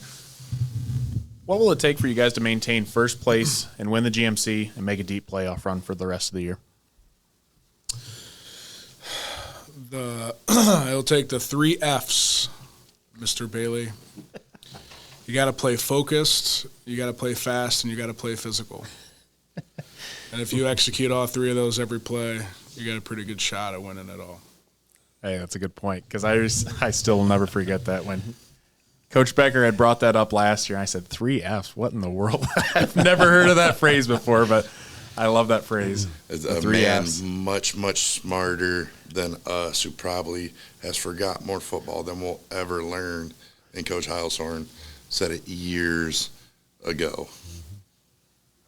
That's awesome. Not Coach Heilshorn coached me when I was in school, so he was there when I was there. So, did he ever say that phrase when we were playing, Casey? I don't remember if he did or not. Right. Speaking of forgetting, he said a lot of things. He probably forgot a lot of them too. But I don't know if that was one of them. But I tell you what, though, I still love how he still tries to be so connected to the program. I mean, he is. I mean, his heart and soul is green and white. And for him living in Alabama and watches every single game, he texts you guys all the time. It's just awesome to see a coach that truly cares and does a great job. So, that's funny. He still comes up and conversation quite a bit, believe me. Hope to see him in a couple weeks. every Saturday morning being inside the field house, you don't have any service. So it's almost like a bet on how many texts we're going to have from H and who has more. I think a week or two ago I came out to 17. And when So we That's don't awesome. answer he was ready to him- go. And when we don't answer him now he's texting Hayden. Because Hayden's got the defensive ends. So H worked with the linebackers and the defensive ends positionally. So now knows he coached Hayden, and now he knows Hayden will listen. And okay, this is what we're doing this week. Hey, this is what you need to do with your ends this week. You need to watch the option. You need to work option rules. You need to do this. And Hayden's like, yes, sir. And then Hayden walks in, tells Case, hey, I just got off the phone with Coach H. This is what he wants us to do with the ends this week.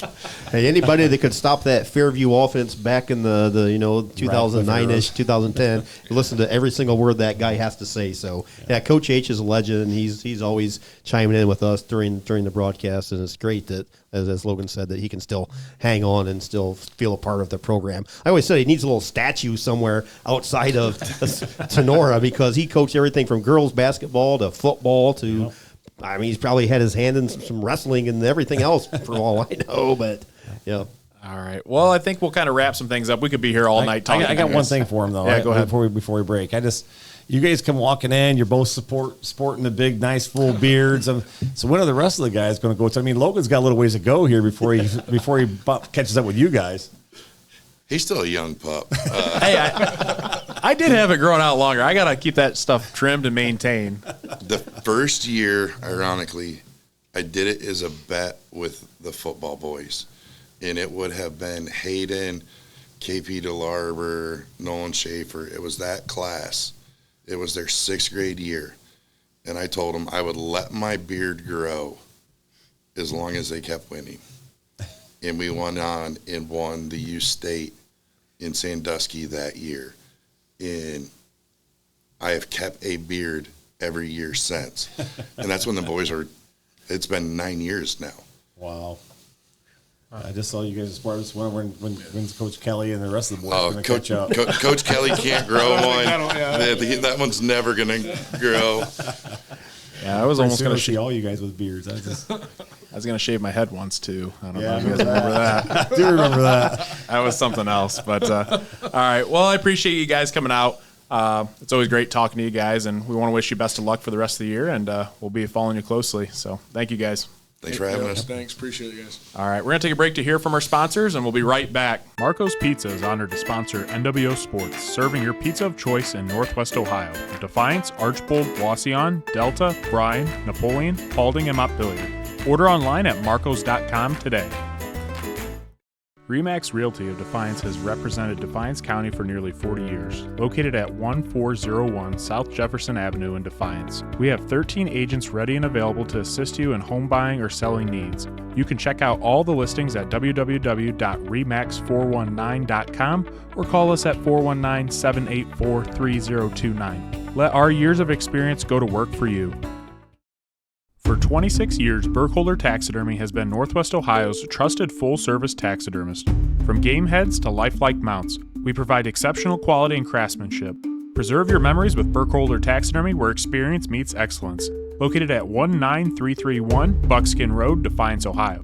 Give them a call at 419-782-9538.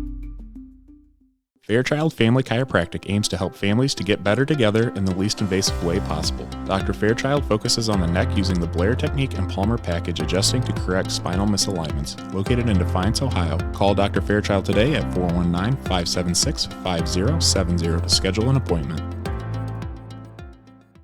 DeLarber Concrete and Hauling is your go-to provider for concrete and hauling needs. Flat work, pole barn floors, driveways, and patios. Hauling services for stone, mulch, and dirt. Call Josh for your free estimate at 419-576-0401. Back on the NWO Sports Podcast, and we are on to Play of the Week. And again, a lot of great plays this week, and probably the most that we've had submitted all year long. We're going to feature the honorable mention selections right now.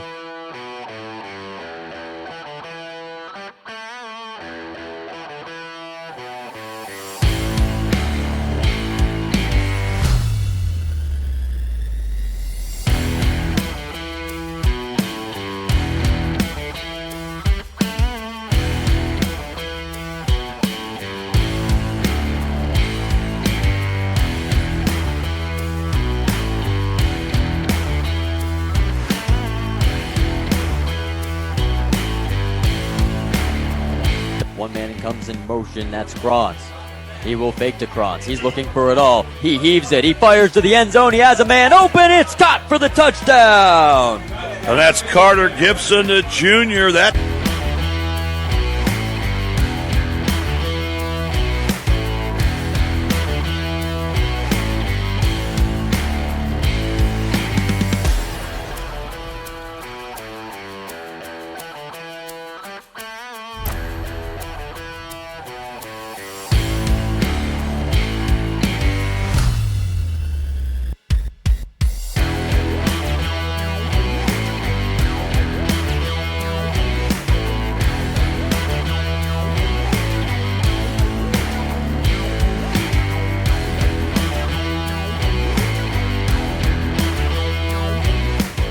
As I always say, there can only be one.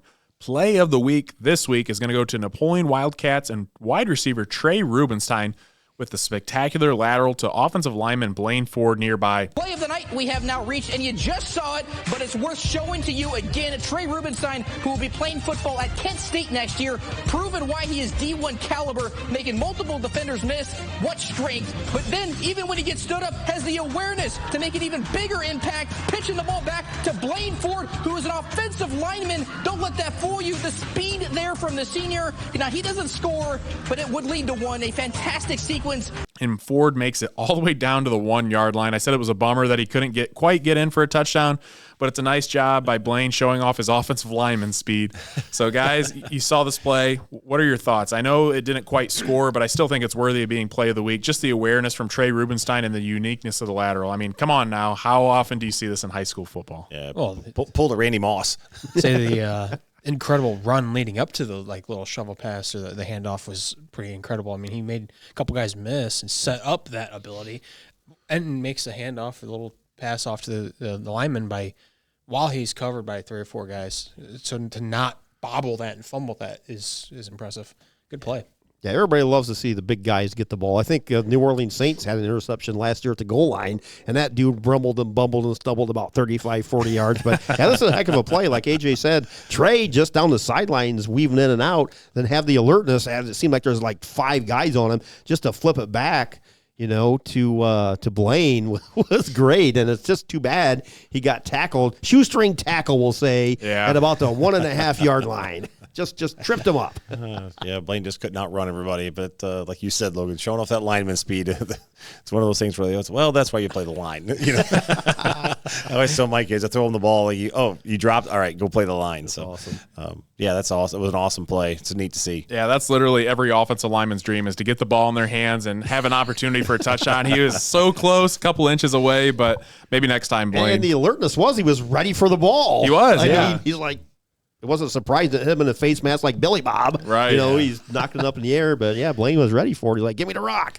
Are you talking about that? The lineman wanting the ball, Logan. I'm going to put a shout-out to my 8th grade team tonight. We did a little trick play and threw it to one of our tackles, and Mason got in and for a 2-point conversion. That's awesome. It was sweet. The kids really enjoyed it. So yeah, that's always a great thing when an offensive lineman can get a little bit of recognition carrying the ball. So. They don't get us enough love is what they should. I know. We keep talking about it. So, yeah, that's something, too, I'll bring up. Quick point as well. So continue to send in your best O-line or D-line clip. That's something I want to bring in. We already got some, but by the end of the year, we'll do like a little highlight reel just to give those guys some recognition. So, but again, play of the week this week, again, goes to Napoleon Wildcats wide receiver Trey Rubenstein and offensive lineman Blaine Ford. So congratulations to those guys. That was quite the play. We're going to move on to player of the week from week 7. A lot of good players this week, and we're going to roll through who made the list and who is in contention for player of the week. So first is Fairview quarterback William Zedike, Ayersville running back Torrin Knieven, Edgerton wide receiver Carter Gibson, Paulding wide receiver Blake Roanhouse, Liberty Center wide receiver running back Waylon Rentz, Defiance running back Anthony Wilder, Van Wert quarterback Briston Wise, Ottawa Glandorf quarterback Peyton Coleman, Ottawa Glandorf wide receiver Ethan Metzger, Montpelier quarterback Hayden Sharps, and Napoleon athlete Trey Rubenstein. So, guys, thoughts on who kind of had your eye and who was in contention for player of the week? I'll start off looking at William Zedike again. Always putting up good numbers from him. Looking at the 284 yards passing plus an additional 50 yards on the ground. Putting up a lot of yards for him with several touchdowns he's responsible for. He is really the star of Fairview's offense for sure. He's got good receivers to throw to, which helps. But, man, he really takes the game into his hands. Absolutely. I believe with him, too, I just looked at season stats. I think he has 21 passing touchdowns, 3 interceptions. 2 of those came from the Tinora game with, really, I think the one was at the end. One was at the very end of the game. Yep. So, I mean, you can't really count that. So, yeah. For me, Ayersville's running back Torn can even 32 carries, 197 yards. Really just literally rushing Ayersville to their first victory of the season in the big game with all the alumni there. Just an absolute great game by him. Me, shout out to Carter Gibson, 4 receptions, 104 yards, 3 touchdowns. That huge win on the road at Paulding. So, and again, as we say, Edgerton's one of the more dangerous teams in the area offensively. So, Carter Gibson was my nominee. And the NWO Sports Player of the Week this week, sponsored by BSN Sports, is going to be none other than Napoleon athlete Trey Rubenstein. And I tell you what, this kid did it all last night. And I didn't even realize he had all these until Keith brought them all up.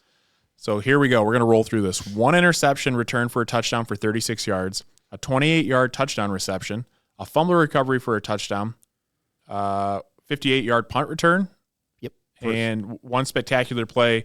Again, that was play of the week with the lateral to the offensive lineman for a near touchdown. So, I mean, he scored about every single way possible other than I don't think he had a rushing touchdown or a passing touchdown, but he scored every other way on special teams, on defense, and excellent performance out of him. And I think it was only a matter of time before he got our player of the week. And last year he was a recipient as well. So, again, this kid's going Division I for a reason. He's going to Kent State, and I think he's going to tear things up at the next level too. So Congratulations to the Week 7 Player of the Week, Trey Rubenstein from Napoleon. And the Player of the Week will receive NWO Sports gear courtesy of BSN Sports.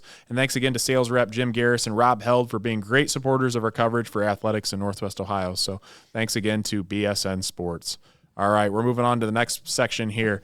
Power rankings for Week 8. And as usual, I'll roll through the top 26 here in the area, and these guys will give their thoughts. So let's start with number 26. Got some hot ones here. There is. There's a little bit of a shakeup. I saw that. I looked at Tony. I was like, whoa. We'll see how this is going to play out. So number 26 coming in at 26 is Swanton, 25 North Central, 24 Hilltop, 23 Montpelier, 22 Ayersville, 21 Bryan will save the top 20. Thoughts here? Perfect. Yeah, nailed it. You see, moved Ayersville up a notch for the win. That's good. 20 Antwerp, 19 Hicksville, 18 Wayne Trace, 17 Wauseon, 16 Paulding, and we'll save the top 15. I tell you, after watching Wayne Trace play, they're not 2-5. Yeah, they're not a 2-5 team. I think they could be a lot higher than that. But again, they got to win to prove it. Yep. Yeah, if Wayne Trace got their offense rolling, that'd be a heck of a ball team. Sure. It's just, that defense is solid. You can't win games, though, if you don't score points. That's exactly. The only thing. Yeah, when you get a goose egg on the scoreboard, you don't win any games. Coming in at number 15, Edgerton, 14, Van Wert, 13, Archbold, 12, Evergreen, 11, Ottawa, Glandorf will save the top 10. Yeah, respectable. Yeah, I think you're good here. All right, here we go. Top 10. Coming in at number 10 is Lipsick, number 9, Fairview, number 8, Tinora, number 7, Delta, number 6, Eden will save the top 5.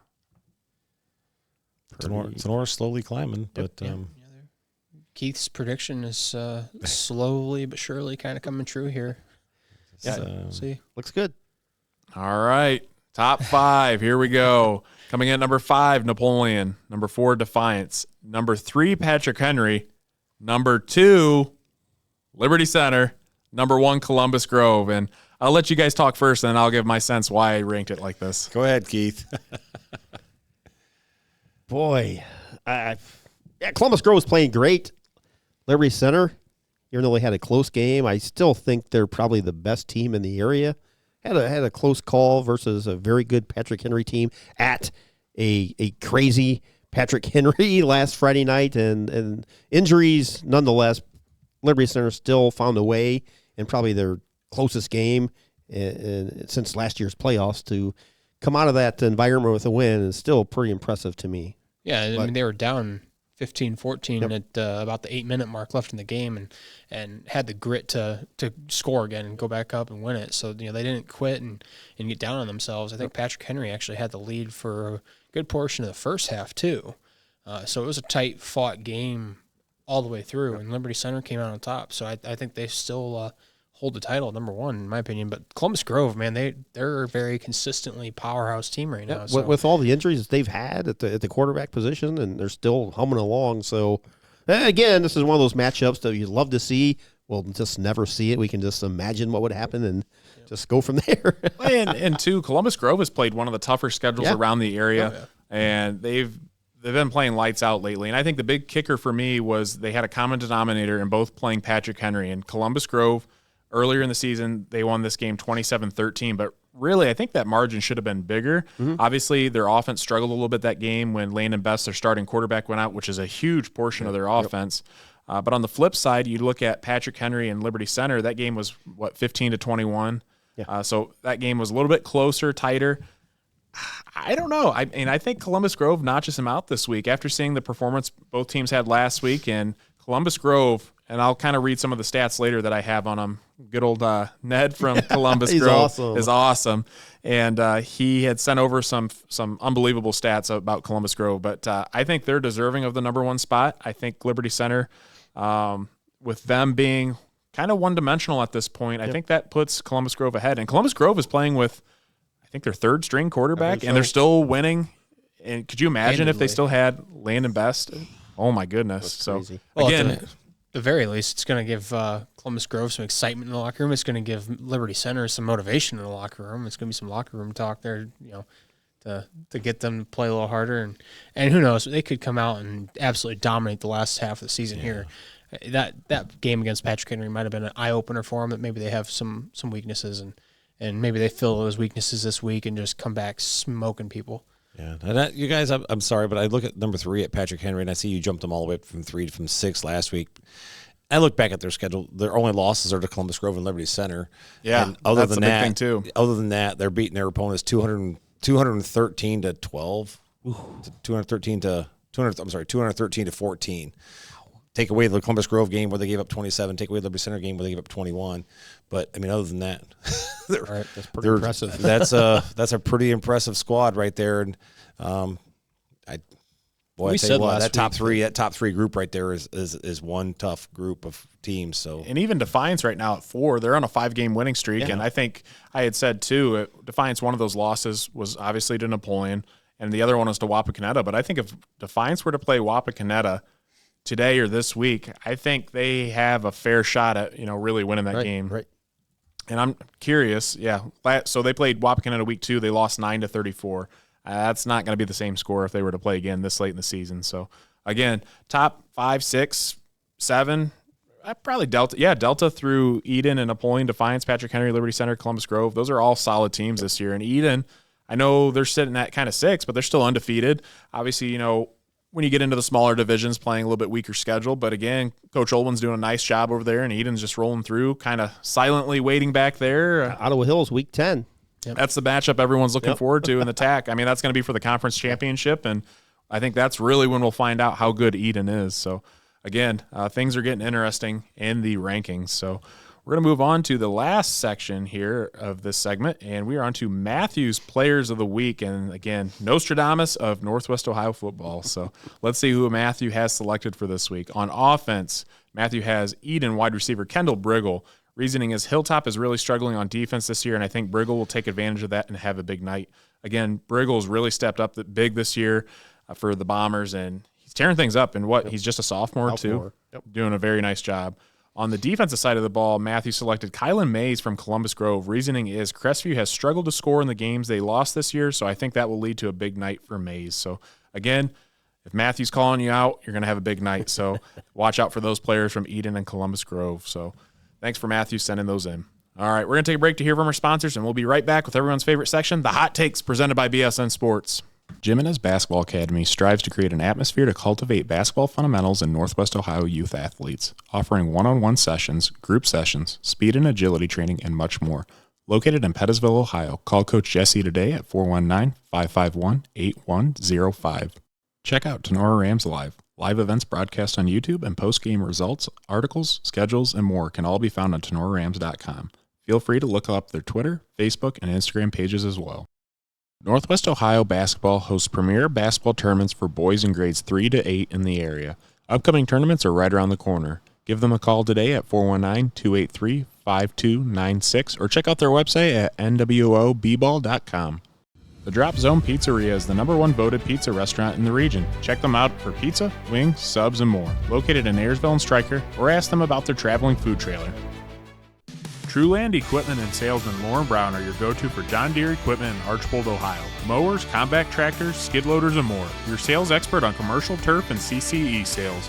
Give Lauren a call today at 419-445-1565. We're back on the NWO Sports Podcast, and we are on to the Hot Takes presented by BSN Sports. And we got a couple good ones here tonight. A little more condensed, but a lot of good conversation just because we're kind of running over with some other things. So let's get into it. The first one we're going to talk about is who is having a better season at the quarterback position. We have 3 candidates that were thrown in here, and all rightfully so, but these are the ones were brought up in the Hot Take. William Zedike from Fairview, Kyler Sapp from Eden, or Bryce Bolger from Evergreen. So I'm going to read their stats real quick. So William Zedike from Fairview, 143, 229, good for 62% on the year. 2,066 passing yards. He's got 21 passing touchdowns, 3 interceptions, 263 rushing yards with 6 rushing touchdowns. Let's move on to Kyler Sapp from Eden. 135 out of 210, 64%, 1,624 passing yards, 25 passing touchdowns, just 1 interception on the year.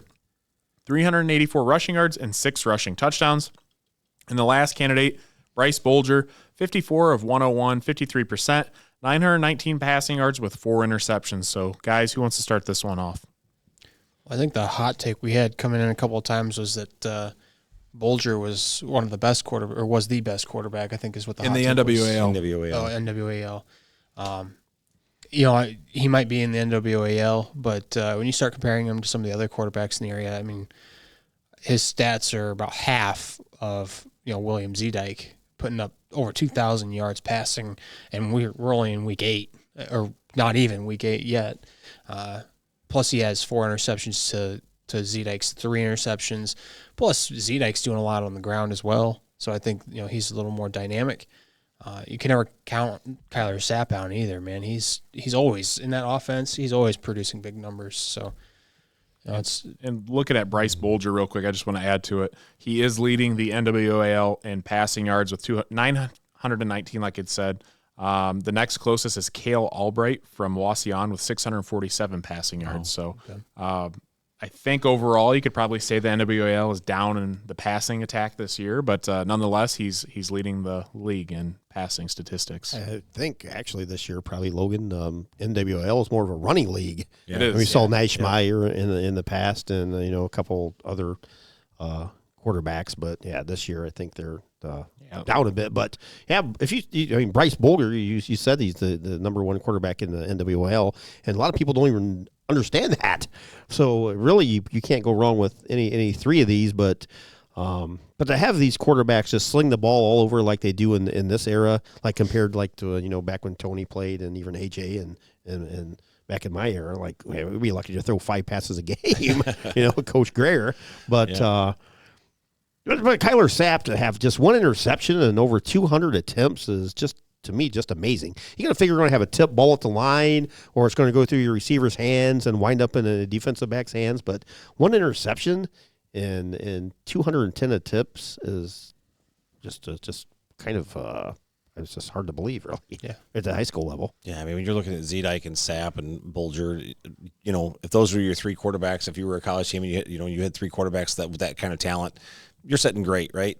But if you really, my opinion, who's having the better season, I'm probably good. My nod would probably go to Zedike. I think he's played a little stiffer competition that Sapp has, and like you said, Logan, Sapp probably hasn't been playing a lot in the second half because they've been winning big, right? So his stats probably would be way, way higher.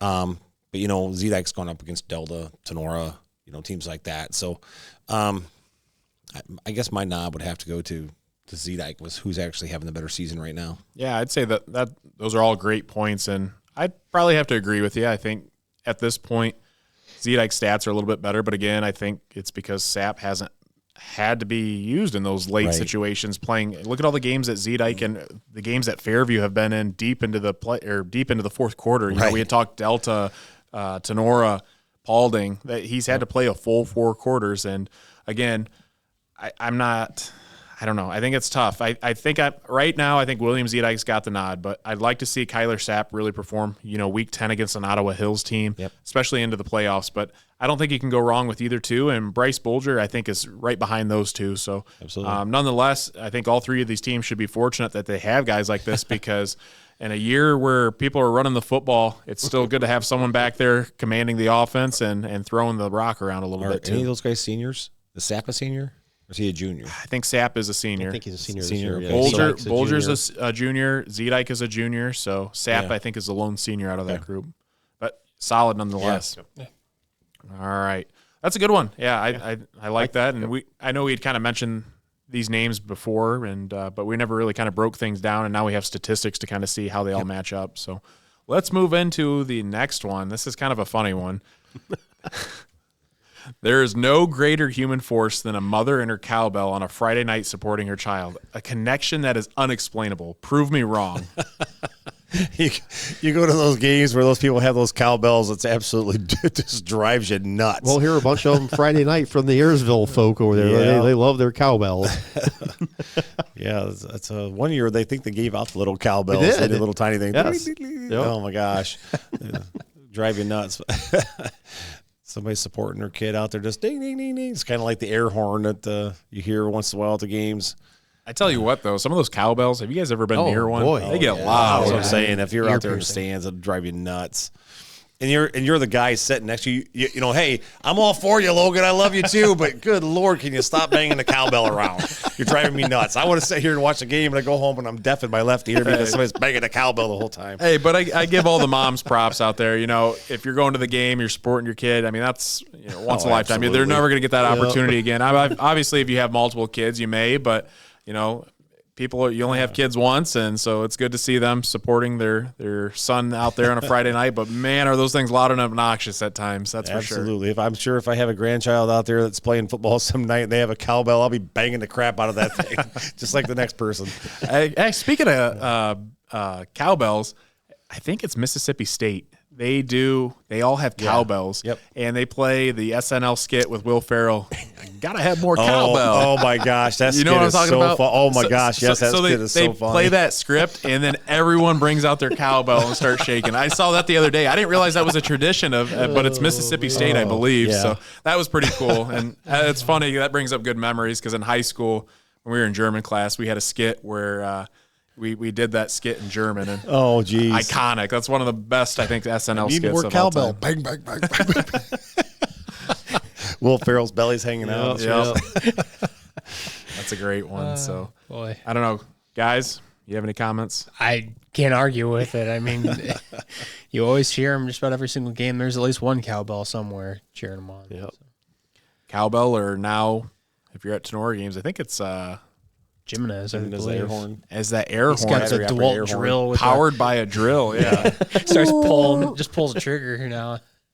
We've actually seen, speaking of noisemakers, last year, I believe, or was it 2 years ago, I think Edgerton was at Tinora, and the band, I think, was playing, and they were considering that noise interrupting the play. And I think they told the band to stop playing. So that was the first I've ever seen that, and it was on multiple occasions too. So kind of interesting when it comes to that. So one of the loudest things was when AJ was going to school at UT. We went and watched UT. I think they were playing Missouri. I think that's when Matty Mock was there, and they were playing at Toledo, and they had those stupid long blue horns.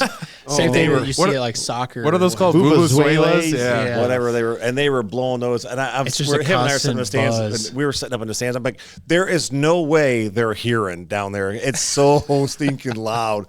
And that's only at Toledo. And I'm thinking, man, if you get in a stadium with like a Mississippi State where you got 70,000 people sitting there doing that kind of stuff, it'd be deafening. There's no way. It was like a soccer phenomenon for a while there. There'd be like 150,000 soccer fans all doing that the entire game. Yeah. I'll tell you a quick little story about those vuvuzelas or whatever they are. So we had won some back in the fair back in high school, and we got in some trouble with them.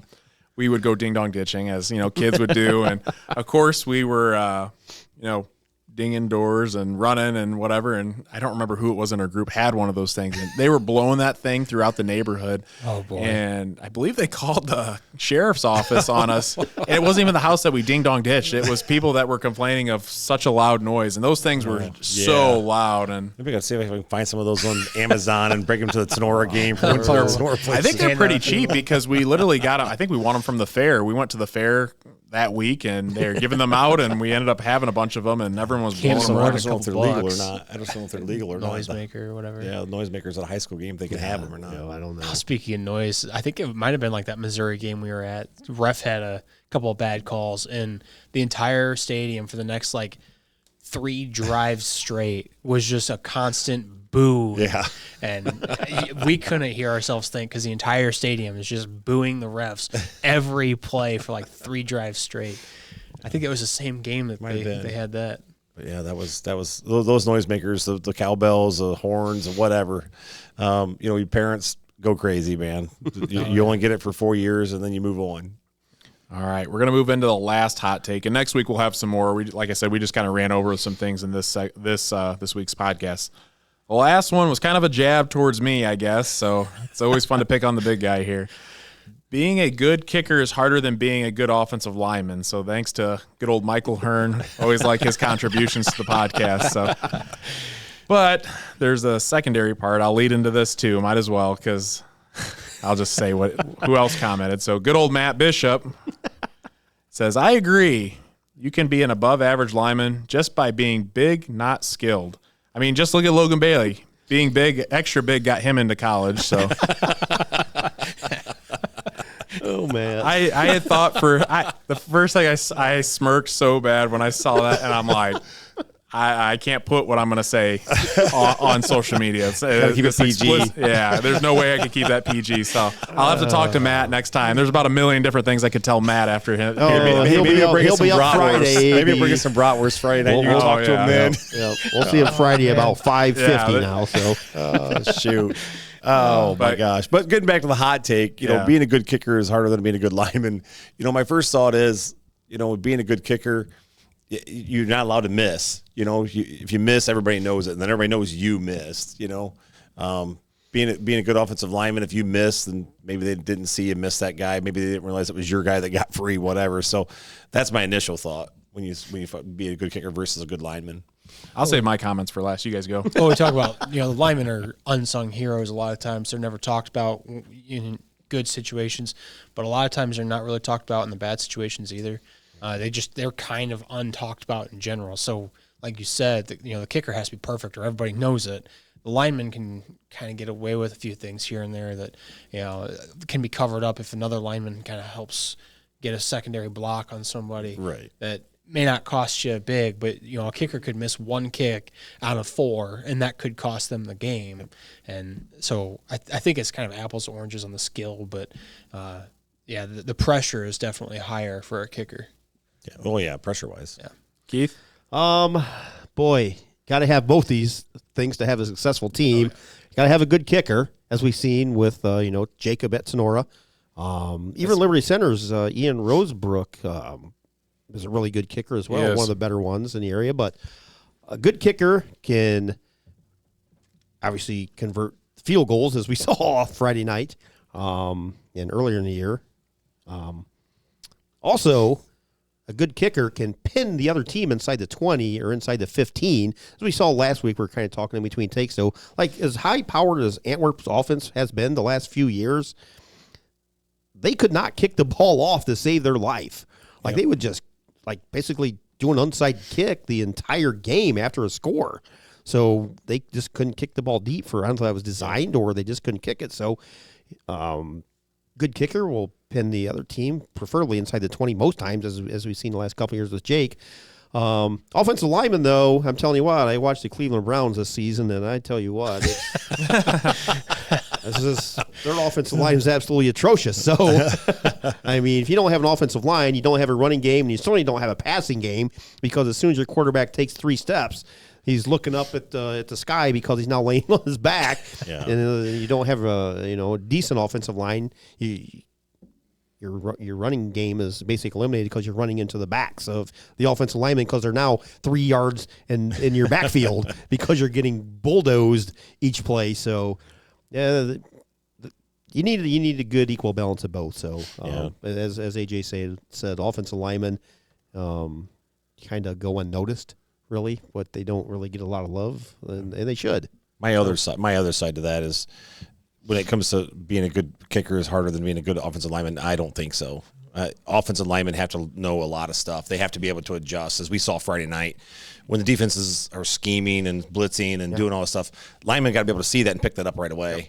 So, I mean, it takes a lot of skill to be an offensive lineman and to see and to move and pass block and run block and know who you're supposed to get next level. There's a lot to being an offensive lineman. So I just wanted to give Logan a little grief on the first one. But I said off air a little bit ago, if you're batting 300 as a kicker in the NFL, you're probably one of the better. It seems like they miss more than they make. But at the high school level, it's very rarely relied upon. But you got to make them when you can. Yeah.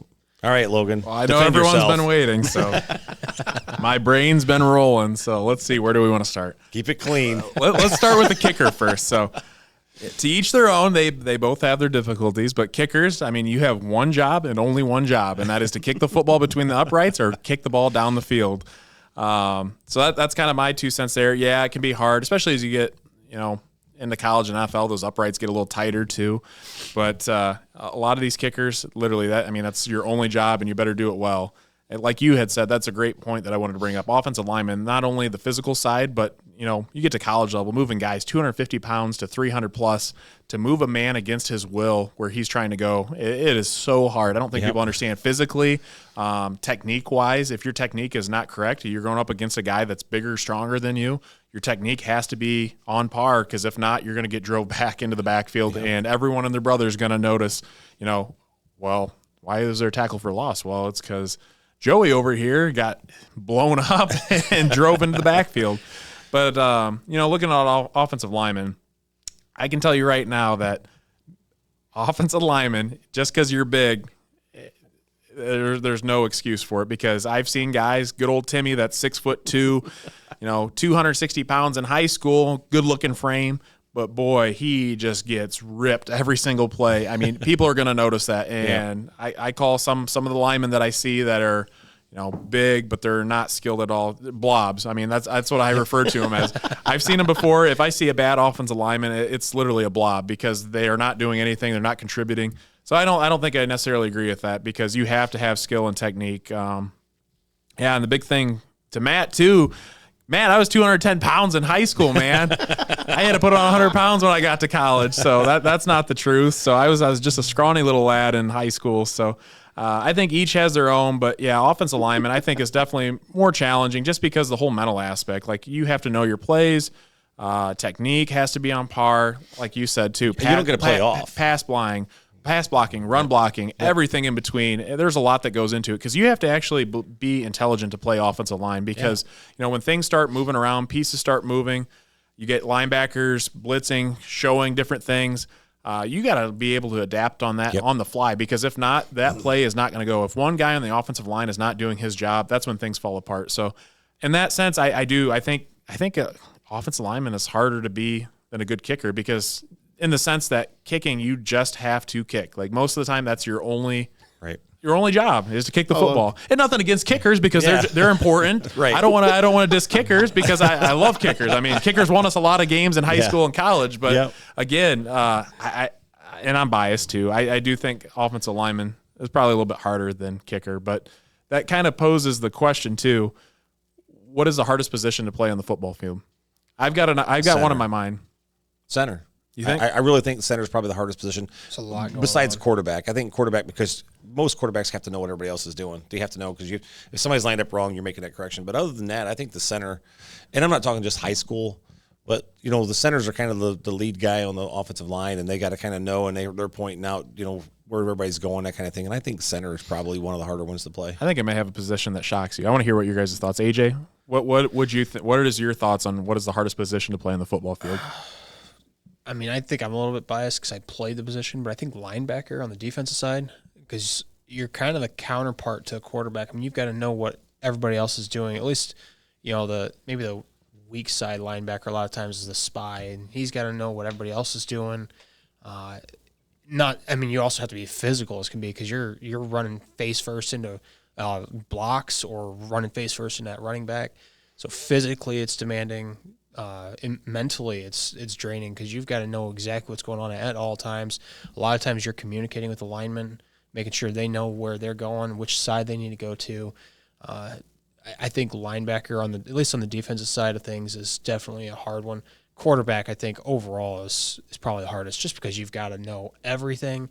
And not only do you need to know what your team is doing, what every position on your side of the ball is doing, but you need to be able to predict what the defense is doing, especially like a pass-heavy offense. You got to be able to make those pre-snap reads as well as the post-snap reads. They might line up a certain way, and you think, okay, this is the way it's going to go, but you got to be able to adjust. You've usually only got about 3 seconds from the time the ball is snapped to the time you've got to get that ball off. You've got to make those adjustments and figure out where people are and what's happening, and it gets really chaotic out there. So, Keith? Undersized defensive back when the power sweep comes your way half the game. No longer you're like putting your nose in there trying to get the fullback, and you're now retreating backwards, trying not to get hit and steamrolled every play. So Keith's protecting the little guys. But yeah, AJ pretty much hit it on the head. Obviously quarterback, but yeah, if you're a defensive back on that weak side at times when that power sweep comes at you and that fullback's just chugging with a full head of steam and you're standing there trying to make an adjustment, like, I don't even know what to do. Right. So and you're one-on-one out there with on an island, basically. So. Most of the time you're out there just hoping you slow them down enough somebody else can come in and clean up. The position I was going to go with is defensive back, and the reason being not just the run game, but you know how hard it is to guard someone one-on-one and not knowing where they're going to go? I mean, you can watch film and have an idea of what route they may run, but to run with them, you're always at a disadvantage from a penalty standpoint. I mean, everyone's always looking to call defensive pass interference all the time. And to full-on sprint and backpedal and turn your hips and run, that's hard. I mean, you have no idea where that receiver's going whatsoever. And basically, you're reacting off him. You're trying to watch the quarterback. I think that's such a physically demanding, not in terms of physical and like smash mouth, but physical in terms of athletic abilities and to try to run with some of these top wide receivers around. I think defensive back is a tough position, but I think my top 3 positions in no particular order, toughest positions to play on the football field. I think defensive back, quarterback, just because of the knowledge and you have to run everything on the offense. And then I think offensive line because of everything you have to adapt to physically, mentally. And the big thing too with the offensive line, going back to that, is let's be honest. I mean, defensive linemen, and especially look at the NFL, defensive ends are superior athletes to offensive linemen. Like look at Myles Garrett. That dude is a freak. I mean, he 285, 6'5", pure muscle. That dude can jump out of a gym, and he's coming at guys that are 6'5", 310 pounds. And I mean, granted, some of those tackles in the NFL now are running 4.7s, and I mean they can move, but still, like you get guys like that are, they're almost like Greek goddesses. I mean, and the way that they're built, and it's so tough. And actually, something that I watch too is a lot of the guys in the NFL too, offensive and defensive linemen, they have these national conventions and they get together and how do we stop these freak athletes on the defensive line? And they get together. I don't remember. I think I saw it maybe on that. Where did I see it? There's some kind of short film online. I think the NFL posted it, but really interesting. They both kind of get with their own position and among all teams in the NFL, and they'll get together for a couple days and work some different skills and techniques. And how do we stop these guys? How do we stop the other side? And really interesting. But yeah, I think that's a really good topic, and I think that gets brought up a fair amount if you're talking football with people. So. Yeah, I'm sure we'll hear a little more about it on Friday night. Yeah, definitely. I'm curious to hear what other people's thoughts are. So. That is going to conclude our hot takes. And again, continue to submit those. We got a lot of good ones. And some of the ones we didn't get to this week, we'll probably discuss next week as well. But thanks to BSN Sports for sponsoring that hot take, and keep sending those in. So we're going to take a break to hear from our sponsors, and we'll be right back with Week 8 game predictions. BSN Sports is your go-to business for purchasing uniforms, equipment, spiritwear, and anything else your athletic program needs, giving you more time to impact lives on the field. With over 1,200 sales professionals who live, work, and serve in your community, you're always just a short drive or phone call away.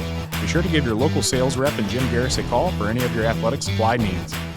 Optimal Performance Fitness is your go-to gym in Northwest Ohio, providing group fitness classes, personal training, and sports performance sessions for area athletes. located in Napoleon, Ohio. Give them a call today at 419-438-7265. Baden Stevens Body Shop is your #1 voted auto body shop in Northwest Ohio. We are your experts on all makes and models and are the only Chrysler, Ford, and GM certified collision repair center in the area. Located in Jewel, Ohio. Give us a call today at 419-497-3111 to schedule your free estimate. Come check out the Baden Stevens Body Shop difference. Marco's Pizza is honored to sponsor NWO Sports, serving your pizza of choice in Northwest Ohio. Defiance, Archbold, Wasion, Delta, Bryan, Napoleon, Paulding, and Montpelier. Order online at marcos.com today.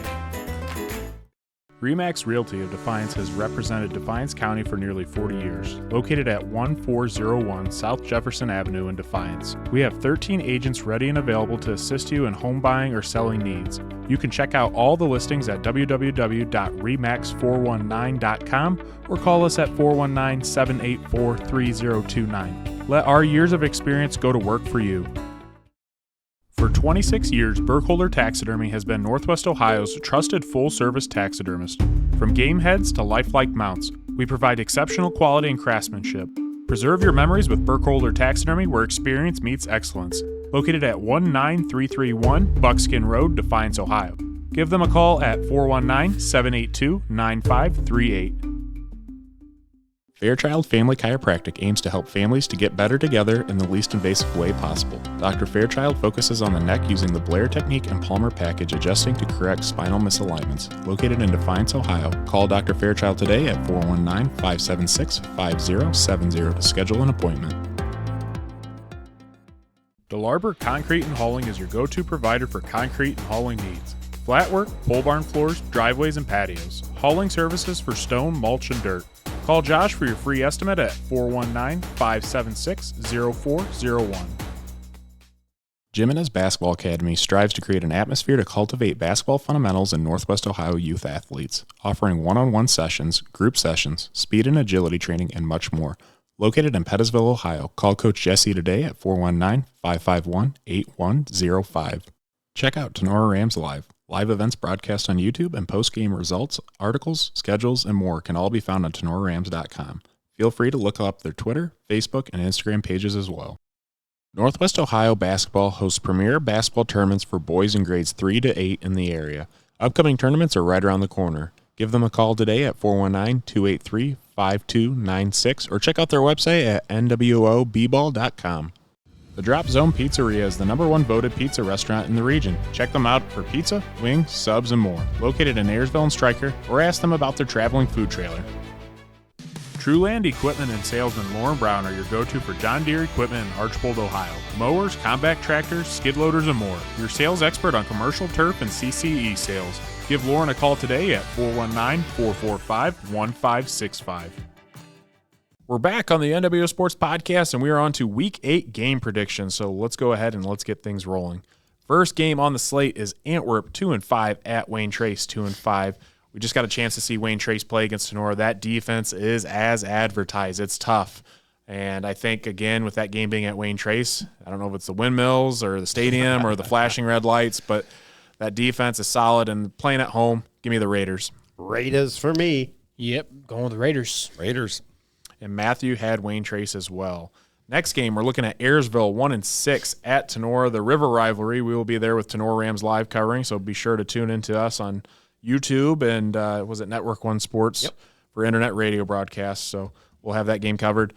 Again, Tinora is red hot right now. They're riding a 4-game win streak. They're in sole possession of the GMC, which has been tough. But I think Tinora, I'm going to go with Tinora this game. But I think this game is going to be maybe a little bit closer than what people think. I don't think it's an absolute blowout because Ayersville is going to be riding sky high after that win last week. You heard Coach Becker talk earlier. They're continuing to work out some of the kinks too. That, anytime you lose multiple offensive linemen, it's tough. And I think Ayersville's finally starting to find a little bit of a rhythm here, and they've got a good thing going with Coach Mickey. So give me Tinora, but I I do think Tinora wins by a few scores, but this game's not as large of a margin as many people think. Yeah, anybody that's ever played in this rivalry knows just throw the records out the window and just kick it off and start 0-0 because it's going to be a dogfight. Kind of like the Ohio State-Michigan game. Yes, absolutely. Like Coach Becker said, got to focus this week. Don't look beyond this game. Everybody knows what this game means in the whole river rivalry, Tinora, Ayersville, the entire Defiance County. And this is going to be great crowd Friday night. Get there early. We got a lot of stuff going on. But I think Tinora just has a little too much for Ayersville this year, so I'm taking the Rams. I think the complete opposite of you, Logan. I think Tinora is going to handle this one really big. I think, we've talked earlier in the podcast about the Rams' rush defense. I think they absolutely shut down Knieven. I don't think they put up more than maybe 80 yards of offense again like Wayne Trace. So I think Tinora comes out of this. I think they might have the first running clock this week. I don't know. We'll see what happens. I'm with Tinora. And Matthew had Tinora as well. Just a couple other points. This game last year came down to the final wire it was exciting. Probably one of the best football games I've seen in the last 10 years. So very exciting out of them. So definitely watch this game. And it's the 10-year anniversary, too, of the 2014 team at Tinora. So be sure to come out and support Logan. No. And the rest of the boys. But I'd like to see a lot of those guys because that team meant a lot in Tinora football history and one of the most successful. I think probably the successful of all time. So good to see a lot of those guys. So let's move on to the next game. Edgerton 5-2 at Fairview 5-2. Boy, is this a tough matchup to pick. Edgerton just knocked off Paulding.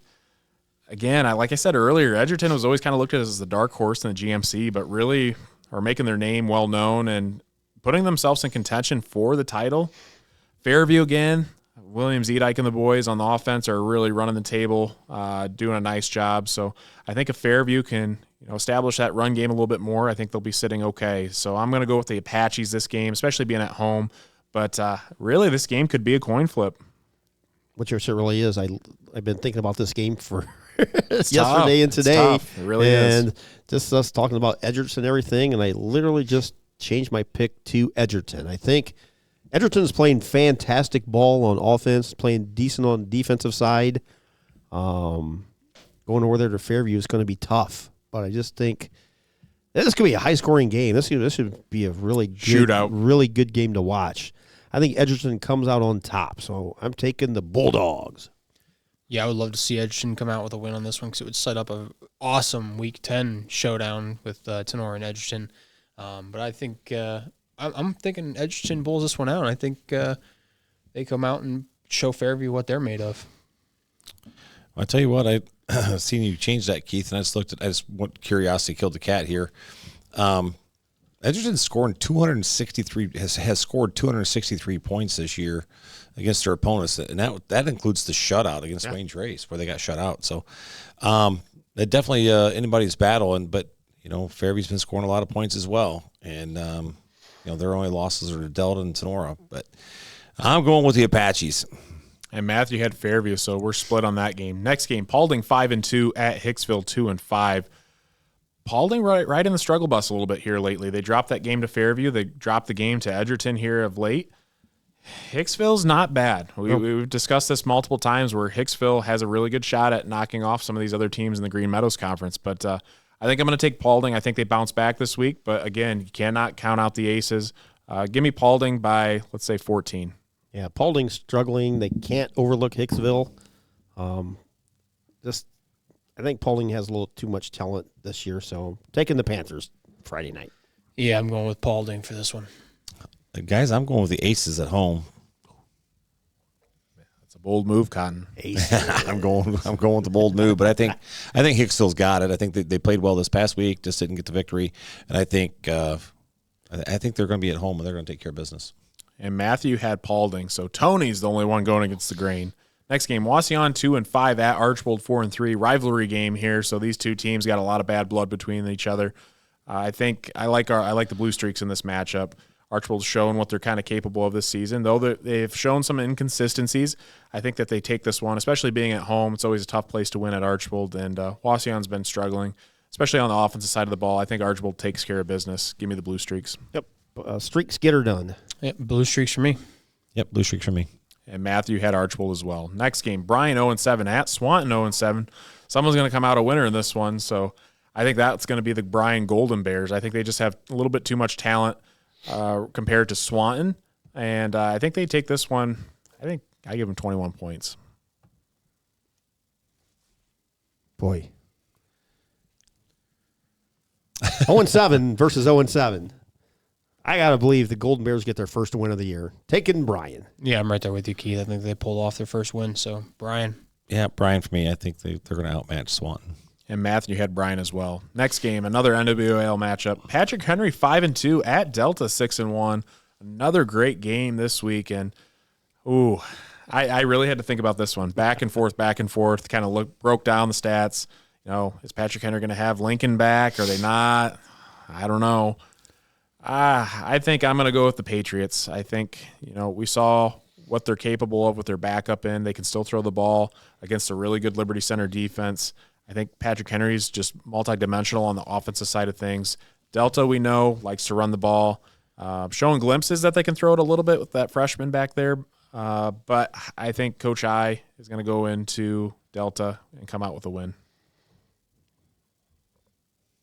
For me, I struggled with this one as well. But in the end, I think this is Delta's game this year, like last week's Liberty Center and Patrick Henry game, that Patrick Henry was up for that. Huge environment, great rivalry. And even though they came in on a losing end last week, I think that game took a lot out of the Patriots injury-wise and emotion-wise.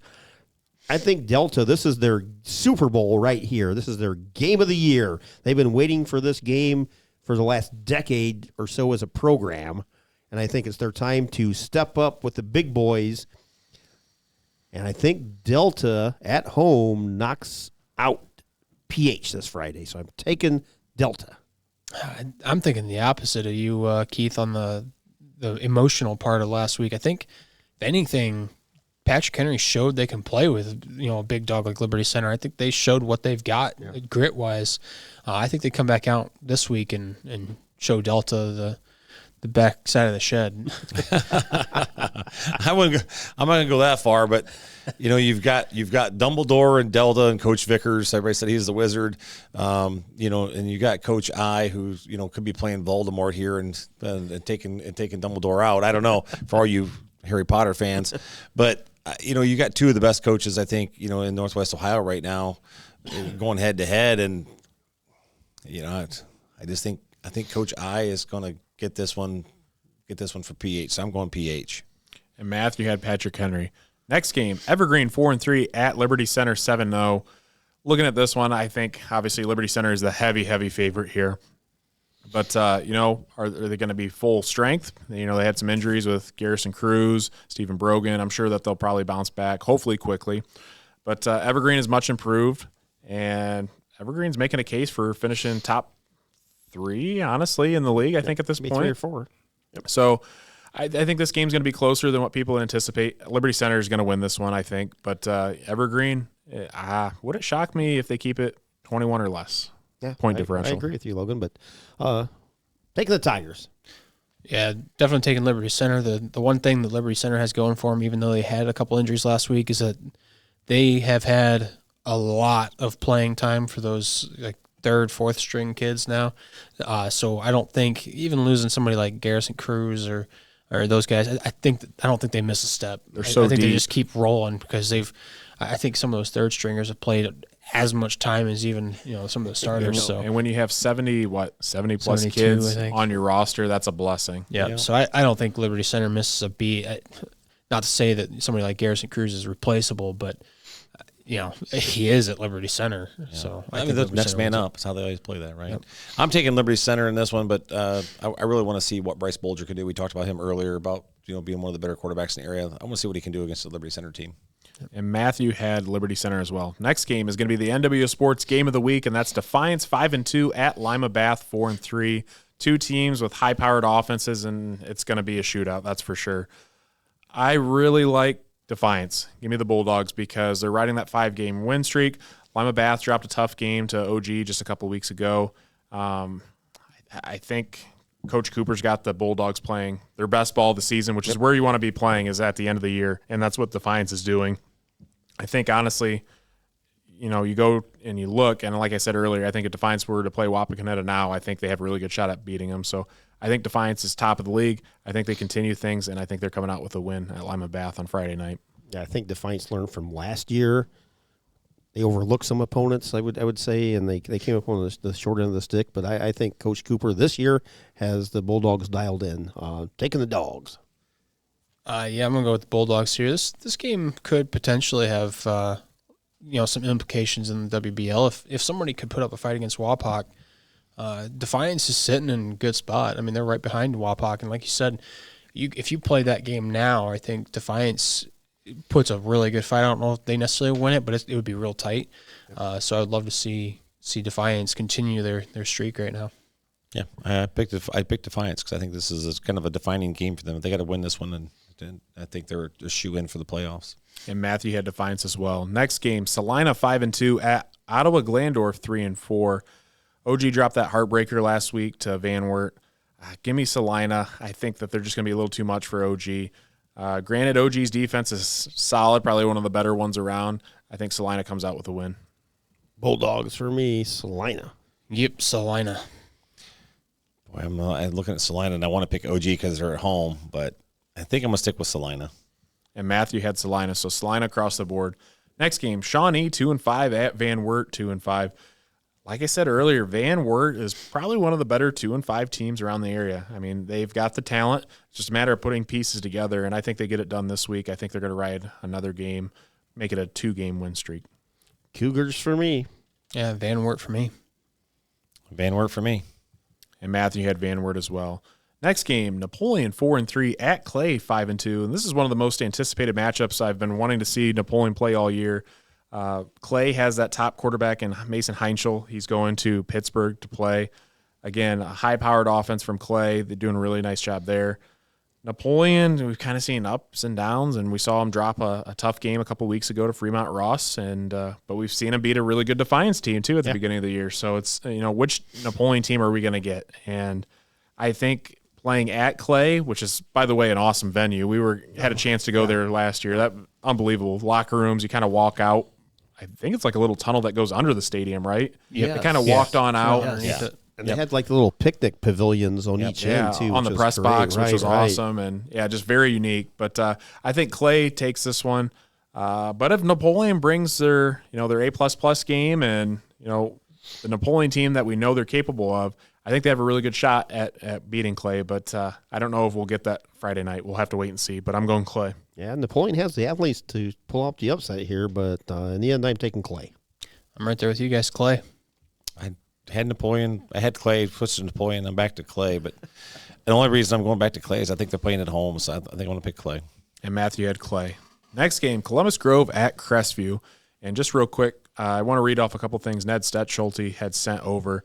About this game, Grove leads the series 28-7 with one tie. Games at Convoy, Grove leads 13-4. And just some other notes for Columbus Grove football. Trent Barraza needs one more game of 100-plus yards to break the school record of 28 games in a career. He's currently tied with Blaine Mag, who ran for them from 2001 to 2004. Trent has also ran for over 100 yards in 17 of the last 18 games. Barraza needs 102 yards to reach 5,000 yards for a career and 1,236 yards to reach Blaine Mag's school record of 6,134 yards, which is astronomical for rushing yards. That's why Blaine Mag is one of the tops for career rushing yards in the state. I believe he's top, I would say almost top 5. I know he's towards the top. I don't know, maybe he's not top 5, but I know he's up there. Columbus Grove, interesting fact, average starting field position after 7 games is their own 46-yard line. Opponent's starting position is their own 27-yard line. Grove's kickoff team has stopped their opponents for kickoff returns inside the 20 on 18 of 39 returns. So unbelievable job by all facets of the Columbus Grove Bulldogs. With all that being said, I got to take the Bulldogs. I think this is a no-brainer for me. I think Columbus Grove goes into Crestview, they roll through, and they become 8-0 in the season. Imagine starting every drive at your own 46. That's just unreal. And those stats for Barraza is just I'm speechless. I really am. But in the end, I'm taking the Bulldogs. Yeah, I'm going with Columbus here. They are just steamrolling people right now, and they're doing great. Just quickly looked at the rankings for OHSAA. Blaine Mag actually sits, believe it or not, all the way down at 18. Oh, wow. In the state. You'd be hard to believe. 6,000 yards rushing. Yeah, you'd be hard to believe. The number one, 9,426 yards from a guy from Akron Archbishop. So I don't know how you rush for 9,000 yards, but what'd you say? 9,000 yards? Yeah, 9,000 yards. So let's just say he plays as a freshman. That's funny enough, 2,250 yards a season. Right. Which, funny enough, that's actually the exact same time frame too. Blaine Mag 2001, 2004. This Tyler Sutton was 2001, 2004 as well. So they, depending on what division they were, they definitely could have run into each other. Place guy? Not to detour or anything, but that's records like that will probably never be broken because you have running clock and all that stuff. You eliminate so much in the second half of games now. But anyways, that's second place actually is still quite a ways up there. It's 8,216 yards. Wow. So there's a huge, almost 1,000 yards ahead of the other guy. Yeah, there's a huge difference between programs nowadays and what it was back in 2004. It's never going to be broken nowadays. For me, I'm taking the Bulldogs. I think I just wish Trenton Brazos all the luck, and we've mentioned it 100 times. If college coaches are listening to us and they're out there watching, that kid is the real deal. Yeah, definitely. He could play at an elite level, I think. You get him onto a D1 school where they have the trainers and the nutrition, and they could pack some pounds on him, and he could be an elite runner, in my opinion. I agree. Yeah, I agree with you, too. And Matthew had Columbus Grove, too. I keep saying with Trent Brazza, definitely can play Division II. I think he could possibly, even at smaller Division I level. I mean, his vision is immaculate. He's probably I'm going to go out there and say it, probably the best running back, at least top maybe 3 over the last 10 years in Northwest Ohio. I think. Good. Yep. I mean, he's the real deal. Next game, Liberty Benton 6-1 at Lipsick 5-2. Big time matchup here, and I had to look this up. And I think after looking at some comparables of the teams that they played, I think I'm going to go Liberty Benton. I think that especially seeing Lipsick play Macomb and Liberty Benton playing Macomb, Liberty Benton beat Macomb pretty bad, I think, earlier in the season. So give me the Eagles. Eagles for me as well. Liberty Benton. Liberty Benton. Liberty Benton. And Matthew had Liberty Benton. Next game, Hilltop 1-5 at Eden 7-0. This one's an easy one. I'm going the Bombers. Have mercy. Hide the wife and the children. Take the Bombers. Yeah, it could get ugly very quickly. Eden. Yep, Eden. And Matthew had Eden. Next game, Northwood 3-4 at Montpelier 2-5. I think I really like the Rangers in this. Again, I always like to look at comparables, teams that they kind of played that were similar to Montpelier, and I think I just like their performances a little bit better, so I'm going to go Northwood. But Coach Robinson, trying to get his 3rd win of the season, I would not necessarily count out the Locomotives, but at the end of the day, I'm taking the Rangers. I took Coach Robinson and Montpelier. Yeah, I'm going with Montpelier. Locos for me. And Matthew had the Locos as well, so I went against the grain. Last 11-man game, North Central 2-5 at Lucas 3-4. Give me Lucas. I think that after seeing some of their opponents that they've played a little bit tougher schedule than North Central. I'm taking Lucas. I saw Lucas as a movie like in the early 80s, so I'm taking – it's actually a football movie indirectly. Taking Lucas. Yeah, going with Lucas here. Lucas for me. And Matthew had Lucas. Couple 8-man games on the slate. Concord, Michigan, 3-3 at Holgate, 5-0.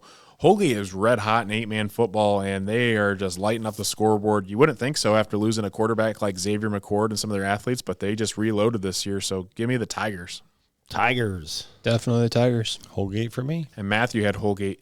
Last game, Stryker 1-5 at Fremont, St. Joe's Central Catholic. Stryker's been having a little bit of a tough time here lately. And again, I think after taking a look at Fremont St. Joe, I got to go with them. I think they're going to beat Stryker. Stryker's just having a little bit too much trouble. I think they're struggling to find their identity at this point in time, so give me Fremont. I did not do any research on this, and I took Stryker because, as AJ said, they're local. Yep, same thing here. Stryker because they're our coverage team. I'm going to take Stryker. And Matthew had Fremont St. Joe, so again, we're split on that game. Well, guys, that concludes our podcast. Closing thoughts. Oh, my gosh. Supposed to be another beautiful night for football Friday night. We're going to be on the roof. Finally back. Yeah, so it's going to be nice. It's I don't know, just enjoy the weather, man. I just love fall football.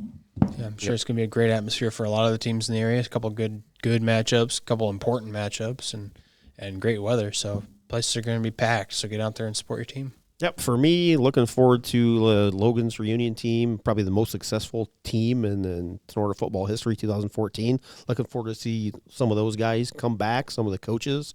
And also, don't forget about Logan's hot take poll that we had last week about the uniforms. Oh, the uniform You can polls, go yeah. vote for that, I think, on Twitter, Yeah, right? that's another thing I wanted to mention. Right. Twitter has the official poll because I really didn't want to deal with running it on 3 different social media Facebook, platforms. I don't think you can do polls anymore. But and it's interesting to see. And I had kind of taken a look at them.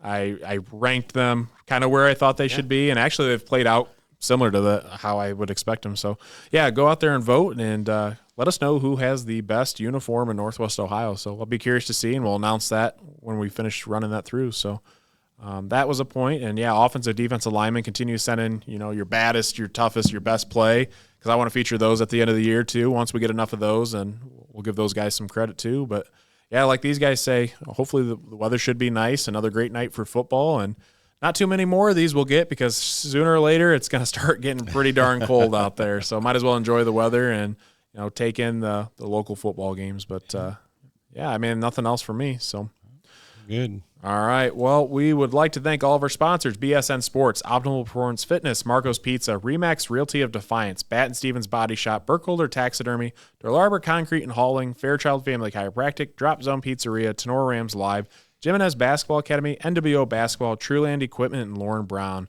We'd also like to give a special thanks to Jeff Batt for allowing us to use his amazing facility at Batt & Stevens Body Shop for today's podcast. Stay tuned for the next NWO Sports Podcast in the near future, and thanks for watching.